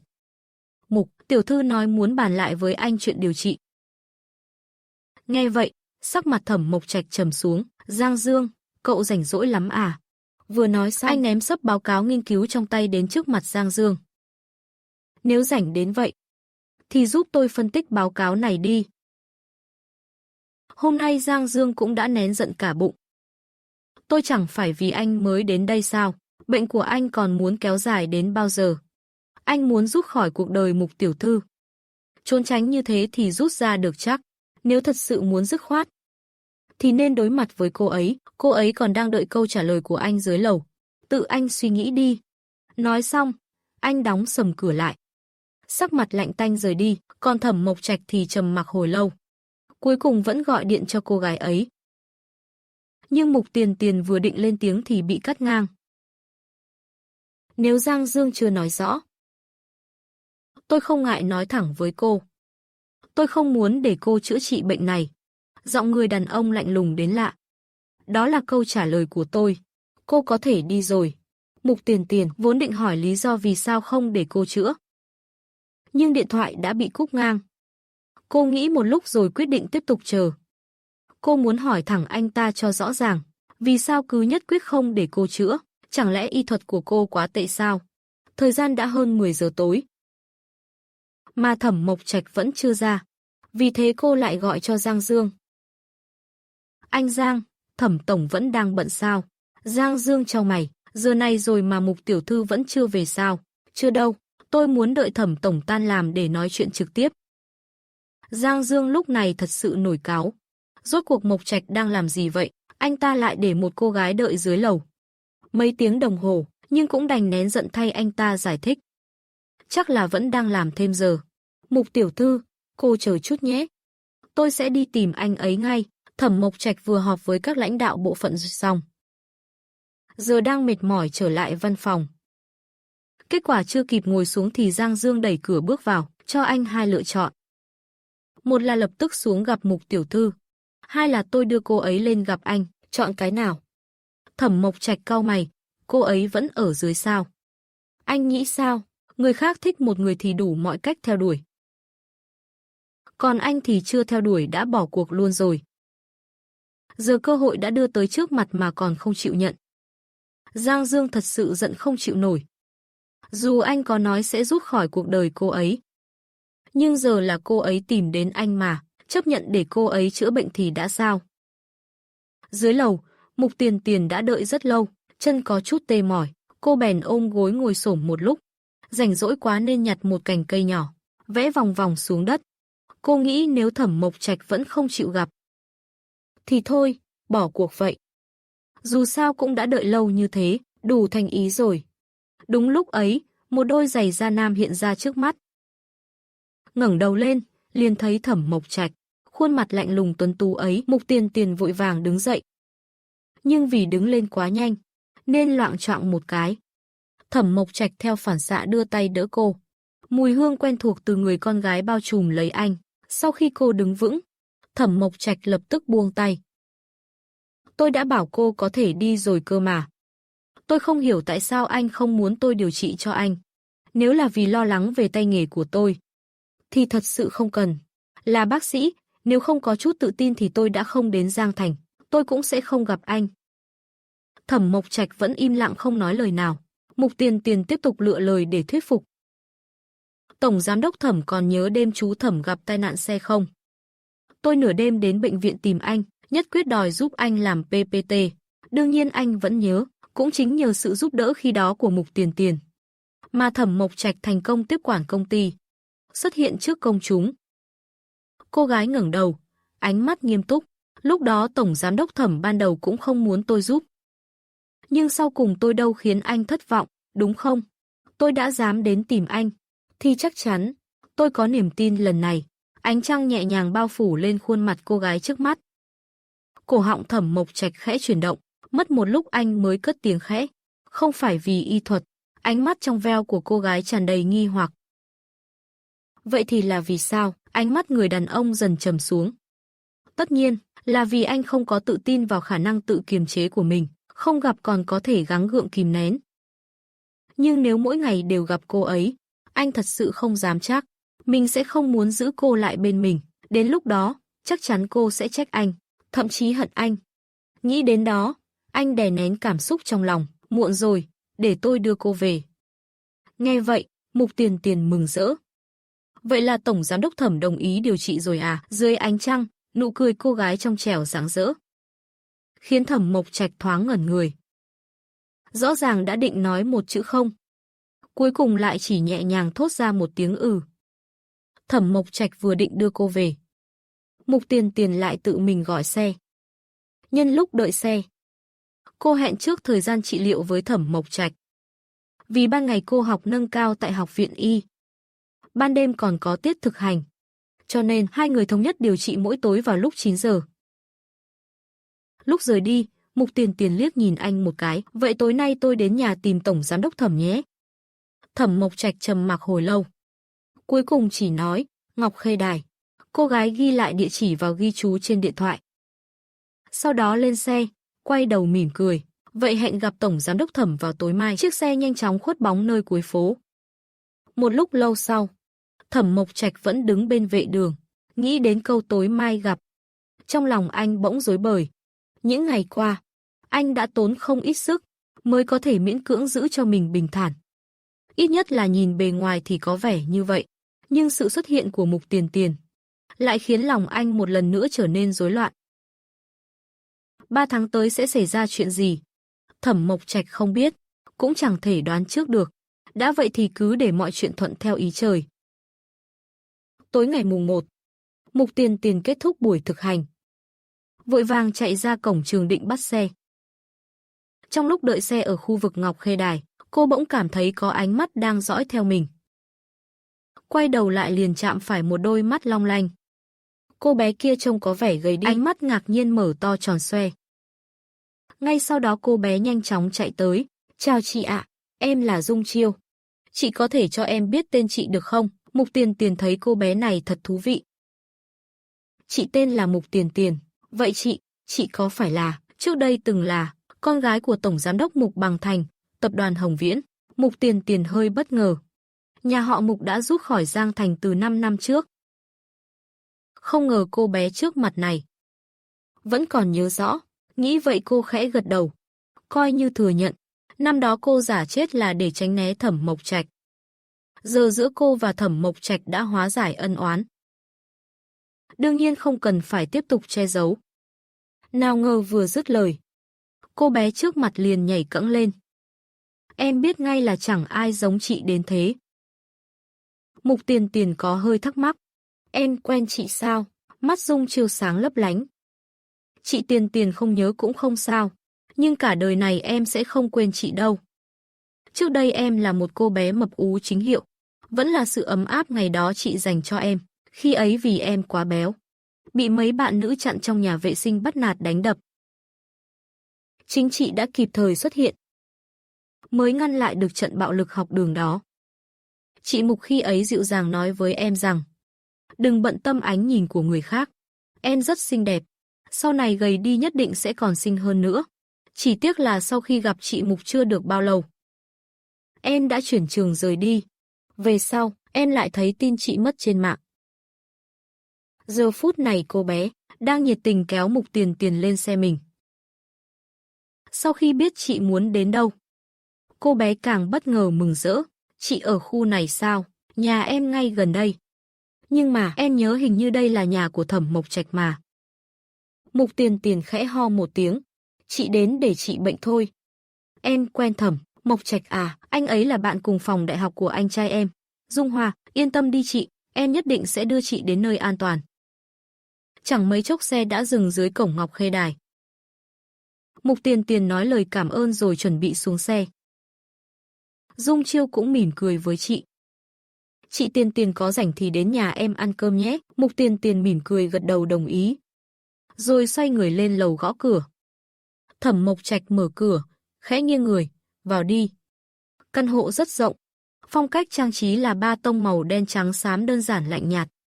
Phòng ngủ ở đâu? Tôi cần anh nằm xuống để châm cứu. Thẩm Mộc Trạch gật đầu, đưa cô vào phòng ngủ. Nói một tiếng chờ chút rồi quay người đi thẳng vào bếp. Không bao lâu sau, anh mang ra một ly nước ép bưởi hồng vừa mới pha. Mục Tiền Tiền hơi ngẩn người. Nước ép bưởi hồng là thức uống cô thích nhất. Chỉ là vì công việc bận rộn, nên thường xuyên ăn ở căng tin bệnh viện. Đã lâu rồi chưa uống lại. Nhưng Thẩm Mộc Trạch làm sao biết cô thích loại này?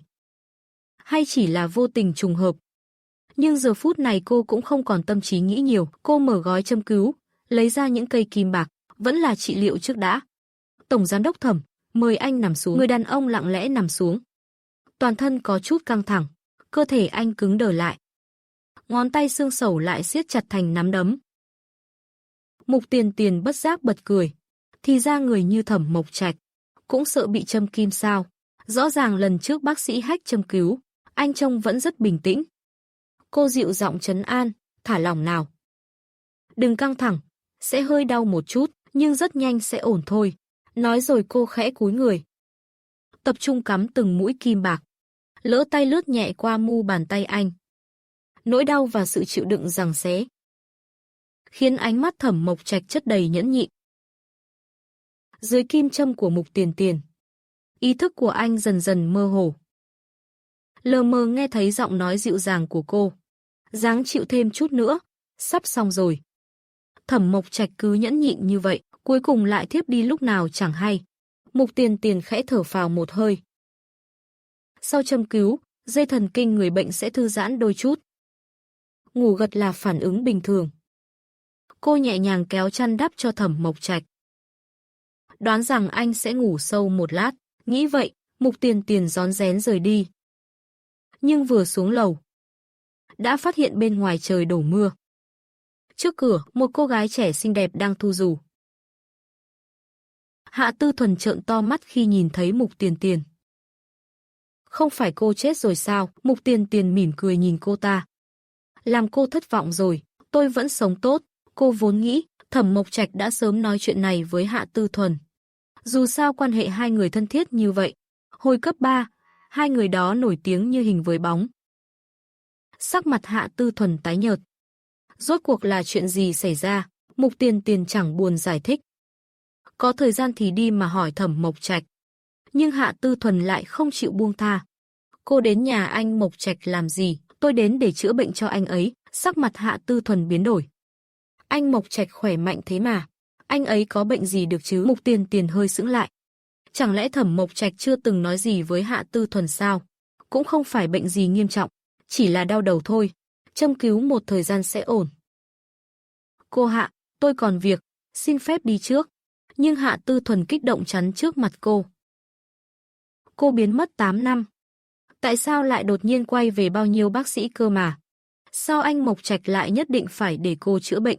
Rốt cuộc cô muốn làm gì? Mục Tiền Tiền lạnh lùng nhìn cô gái trước mặt. Tôi biết cô muốn nói gì.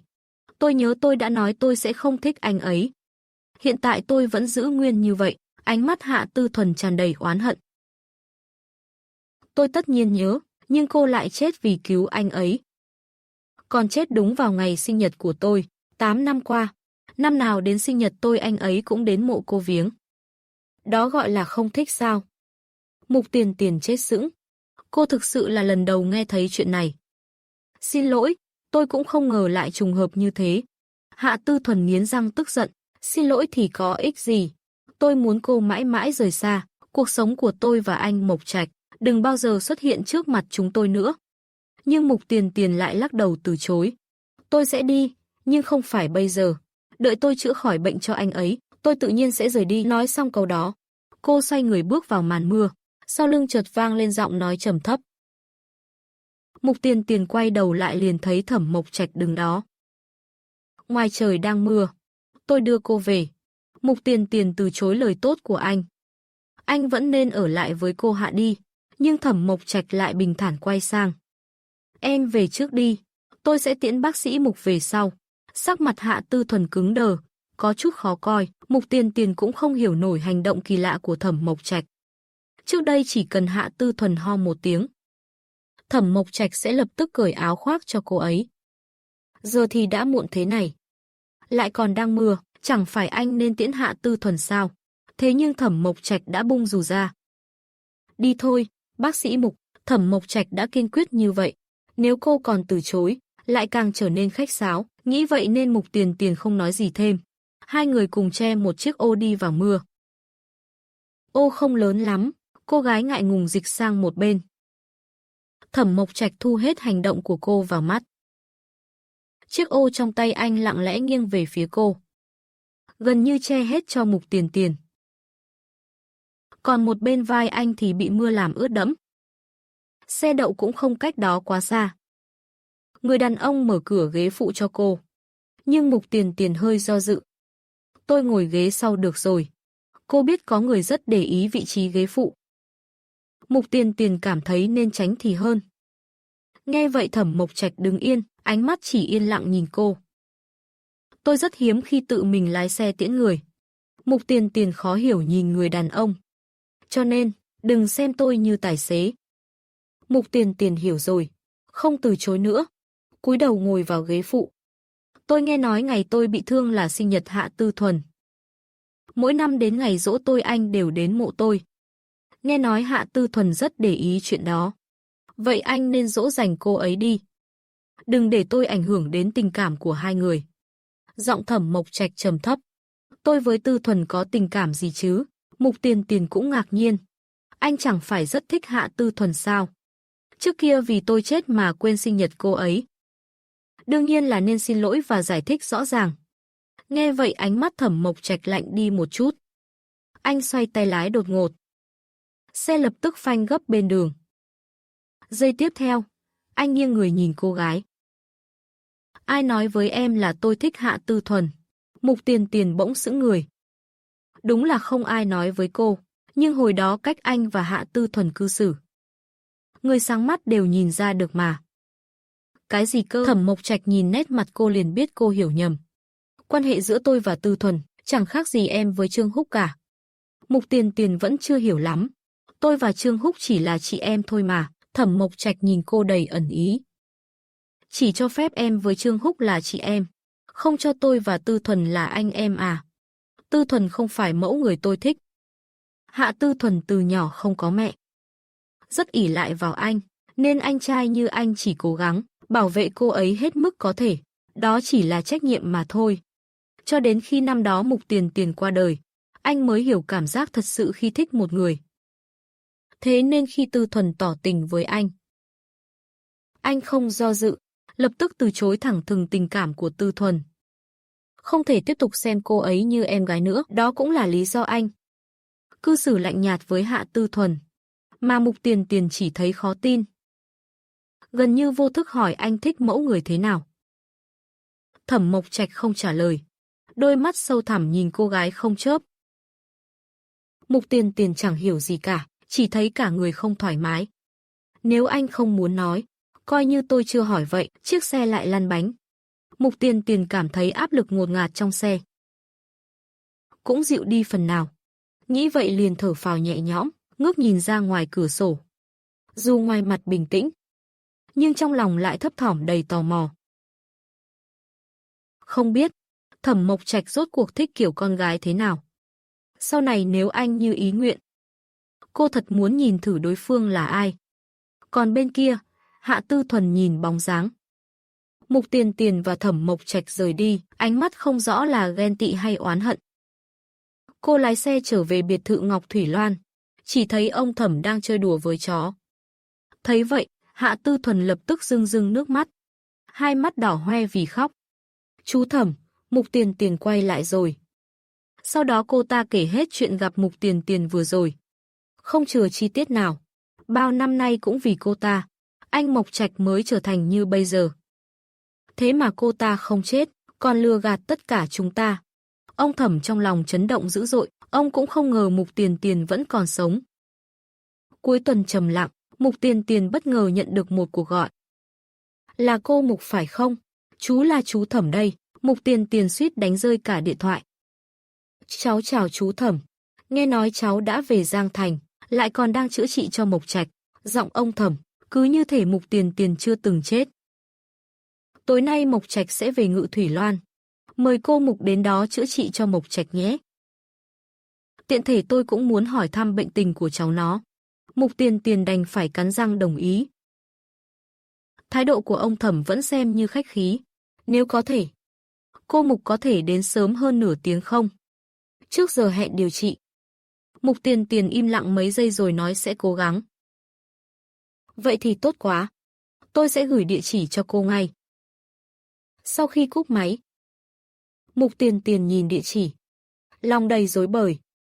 Thật sự không muốn gặp lại ông Thẩm. Dù gì năm xưa vì hiểu lầm, thái độ ông ấy với cô cực kỳ tàn nhẫn. 8 giờ tối, ông Thẩm gọi điện cho Thẩm Mộc Trạch. Tối nay con về Ngự Thủy Loan một chuyến đi, cô Mục lát nữa sẽ qua. Thẩm Mộc Trạch nghe xong thì sắc mặt thay đổi. Cha đã liên lạc với cô ấy rồi à? Chuyện sống còn của con. Cha chẳng lẽ không nên hỏi cô ấy sao? Nói xong ông Thẩm dừng lại một chút. Giờ con có thể rời công ty đi rồi. Cô Mục sắp đến nơi rồi đấy. Trong lòng Thẩm Mộc Trạch hơi trầm xuống. Cha đừng quên cô ấy là bác sĩ điều trị cho con. Ông Thẩm mỉm cười. Con muốn nói gì? Là đừng hung dữ với cô ấy như trước nữa sao? Bằng không con lại muốn đoạn tuyệt với cha nữa à? Nói xong ông Thẩm thở dài. Mấy năm nay con chỉ về thăm cha mỗi tuần một lần. Mà về rồi cũng chẳng nói được mấy câu. Cha thấy trong mắt con đã chẳng còn người cha này. Chỉ có Mục Tiền Tiền thôi. Ánh mắt Thẩm Mộc Trạch tối lại. Vài giây sau anh hạ giọng, đừng làm khó cô ấy. Quách Dương tới tìm Thẩm Mộc Trạch. Chỉ thấy anh sải bước lớn đi ra ngoài. Mộc Trạch, anh làm sao vậy? Anh ngờ Thẩm Mộc Trạch lườm cậu một cái. Nợ của cậu, để sau rồi tính. Quách Dương sững người luôn. Cậu chẳng qua chỉ đưa số của Mục Tiền Tiền cho chú Thẩm thôi mà.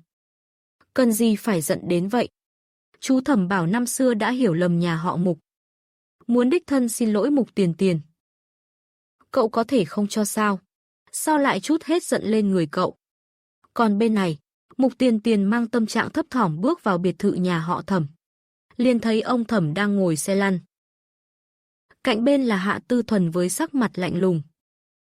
Có lẽ vì những năm qua sống an nhàn sung túc, nét mặt ông Thẩm so với 8 năm trước đã ôn hòa hơn rất nhiều. Ông mời Mục Tiền Tiền ngồi xuống. Mộc Trạch rốt cuộc bị bệnh gì? Mục Tiền Tiền do dự một lúc. Cuối cùng vẫn quyết định giấu nhẹ bệnh tình, chỉ là mất ngủ và đau đầu nhẹ thôi. Châm cứu một thời gian là khỏi. Thẩm Mộc Trạch đã bệnh suốt 8 năm. Anh đã giấu cả chú Thẩm và Hạ Tư Thuần bấy lâu nay. Hẳn là không muốn họ lo lắng. Ông Thẩm có chút nghi hoặc. Tôi nghe Quách Dương nói cô Mục công tác tại bệnh viện Hải Thành. Mục Tiền Tiền hiểu rõ hàm ý trong lời ông. Bệnh này tuy không quá nghiêm trọng, nhưng để chữa tận gốc thì khá khó. May mà trưởng khoa bên tôi là chuyên gia trong lĩnh vực này. Ông ấy không đến được nên bảo tôi đến thay. Chú Thẩm cứ yên tâm. Đợi sau 3 tháng điều trị kết thúc, tình trạng của Tổng Giám đốc Thẩm sẽ cải thiện. Nhưng Hạ Tư Thuần lại lạnh giọng chen vào. Khoa các người bao nhiêu người? Sao cứ nhất định phải là cô tới? Nói cho cùng, không phải cũng chỉ vì muốn quay về Giang Thành tìm Mộc Trạch ca sao? Mục Tiền Tiền định mở miệng. Nhưng ông Thẩm đã lên tiếng trước. Tư Thuần, con ra xem Mộc Trạch về chưa, ta có vài lời muốn hỏi cô Mục. Mục Tiền Tiền khẽ giật mình. Chẳng lẽ chú Thẩm hiểu lầm điều gì sao? Hôm nay là muốn thay Hạ Tư Thuần ra mặt à? Xe của Thẩm Mộc Trạch lao nhanh như chớp. Chớp mắt đã đến biệt thự Ngự Thủy Loan. Hạ Tư Thuần tươi cười đón ở cửa. Nhưng bị Thẩm Mộc Trạch lạnh giọng ngắt lời. Mục Tiền Tiền đâu rồi? Ánh mắt đen kịt của anh khiến Hạ Tư Thuần sợ đến cứng người. Đang ở phòng khách nói chuyện với chú Thẩm. Mộc Trạch ca, anh nghe em nói đã. Thẩm Mộc Trạch đã lao thẳng vào phòng khách biệt thự. Mục Tiền Tiền đang nửa quỳ trước xe lăn của ông Thẩm, chuẩn bị kiểm tra vết thương thì Thẩm Mộc Trạch đã sầm mặt xông thẳng vào. Không nói một lời đã nắm cổ tay cô kéo đứng dậy. Mục Tiền Tiền, người ta bảo quỳ là cô quỳ thật sao? Khí thế tiểu thư nhà họ Mục của cô đâu mất rồi? Mục Tiền Tiền sững người. Cô quỳ hồi nào chứ? Nhưng thấy sắc mặt anh, cô vội vã giải thích, em không có quỳ, chỉ là muốn kiểm tra vết thương của chú Thẩm thôi. Thẩm Mộc Trạch lạnh mặt. Cho đến khi thấy gương mặt cô không có dấu hiệu khóc, anh mới hòa hoãn đôi chút. Bố. Sao bố lại để cô ấy kiểm tra vết thương đột ngột như vậy? Chú Thẩm trừng mắt lườm anh. Không lẽ bố cố ý gây khó dễ cho cô? Bố chỉ muốn xem tay nghề cô ấy thế nào. Không được sao? Không có đâu. Chú Thẩm không gây khó dễ cho em. Là em chủ động đề nghị kiểm tra. Chú Thẩm nói chú ấy ngồi xe lăn bao năm. Em muốn xem vết thương đó. Có thể lắp chân giả được không? Đúng lúc này, người giúp việc bưng vài bát trắng miệng vào. Là yến xào đường phèn được hầm kỹ. Đúng lúc này, người giúp việc bưng vài bát trắng miệng vào. Là tổ yến trưng đường phèn được chuẩn bị tỉ mỉ. Nhà họ Thẩm vốn không có thói quen ăn yến xào, nhưng Thẩm Mộc Trạch nhớ rõ, lần đầu tiên ông Thẩm đến nhà họ Mục thăm hỏi. Món tráng miệng mà nhà họ Mục chiêu đãi chính là yến trưng đường phèn. Thấy cảnh tượng đó, Thẩm Mộc Trạch khẽ nhìn ông Thẩm thật sâu. Là con đã hiểu lầm rồi, người đàn ông chẳng buồn để ý đến con trai, chỉ dịu dàng cười bảo Mục Tiền Tiền ăn chút gì đó trước. Rồi quay sang thì mặt lại lạnh lùng với Thẩm Mộc Trạch. Đêm nay không có phần ăn khuya cho con đâu, để người ta ăn yên ổn một chút đi. Sau khi Thẩm Mộc Trạch đưa Mục Tiền Tiền lên lầu, ông Thẩm khẽ thở dài, Tư Thuần. Con cũng thấy vừa nãy dáng vẻ của Mộc Trạch rồi đó, con cũng không còn nhỏ nữa, đừng lãng phí thời gian vào Mộc Trạch nữa. Ngoài kia người giỏi hơn nó nhiều lắm. Chú hứa với con. Hạ Tư Thuần bất chợt đứng phát dậy. Chú Thẩm, con mệt rồi, con về nghỉ trước đây. Ông Thẩm nhìn theo bóng lưng Hạ Tư Thuần, khuất dần ở góc cầu thang. Thở dài một tiếng thật lâu. Mục Tiền Tiền bước chân nhẹ nhàng. Lúc xuống lầu thì phòng khách chỉ còn lại một mình ông Thẩm. Ngồi đó trầm ngâm suy nghĩ. Điều trị đến đây là kết thúc rồi. Cô Mục ngồi lại một chút đi. Mộc Trạch tỉnh rồi để nó đưa cô về. Không cần đâu. Chú Thẩm, cháu tự về tiện hơn. Chuyện lắp chân giả cháu sẽ để ý giúp chú. Nói xong, cô liền rời đi. Ông Thẩm muốn gọi tài xế đưa cô về thì đã muộn. Ông lăn xe lăn ra thì Mục Tiền Tiền đã băng qua sân vườn, sắp ra đến cổng. Ông Thẩm chỉ kịp dặn một câu. Trên đường nhớ cẩn thận. Mục Tiền Tiền rời khỏi biệt thự nhà họ Thẩm, không gọi xe, mà men theo con đường rợp bóng cây bên ngoài, đi thẳng về phía biệt thự cũ của nhà họ Mục. Đúng vậy, ngôi nhà cũ năm xưa của nhà họ Mục nằm trong Ngự Thủy Loan. Khi Thẩm Mộc Trạch tỉnh dậy, thì bên cạnh đã không còn bóng dáng Mục Tiền Tiền. Anh vội vã chạy xuống lầu, mới biết cô vừa mới rời đi. Thẩm Mộc Trạch cầm chìa khóa xe, lập tức rảo bước đi. Nhưng vừa lái xe ra đã không thấy cô đâu. Biệt thự Ngự Thủy Loan không dễ bắt xe. Có lẽ cô chưa đi xa, nghĩ vậy, lòng Thẩm Mộc Trạch khẽ động. Quay đầu xe chạy đến biệt thự số 1 Ngự Thủy Loan. Quả nhiên. Từ xa, anh đã thấy cô gái đang đứng nhìn về phía biệt thự. Anh đỗ xe, chậm rãi bước tới bên Mục Tiền Tiền. Nghe tiếng bước chân, cô quay lại, thấy là Thẩm Mộc Trạch. Cô gượng cười. Sao anh biết tôi ở đây? Thẩm Mộc Trạch trầm mặc một lúc. Muốn vào xem không? Mục Tiền Tiền hơi bất ngờ. Được ạ, nhưng ngay sau đó lại chợt nghĩ đến điều gì đó. Ánh mắt trở nên ảm đạm. Thôi bỏ đi. Bên trong chắc đã có người ở rồi. Thẩm Mộc Trạch lại đưa tay nhấn chuông cửa. Mục Tiền Tiền khá căng thẳng. Tổng giám đốc Thẩm, hay là đừng nhấn chuông nữa, muộn thế này rồi, làm phiền người khác thì không hay. Thẩm Mộc Trạch nhìn cô chăm chú, không sao, đây là chỗ ở của một người bạn tôi. Bên trong không có ai ở, nghe vậy, Mục Tiền Tiền mới khẽ thở phào nhẹ nhõm.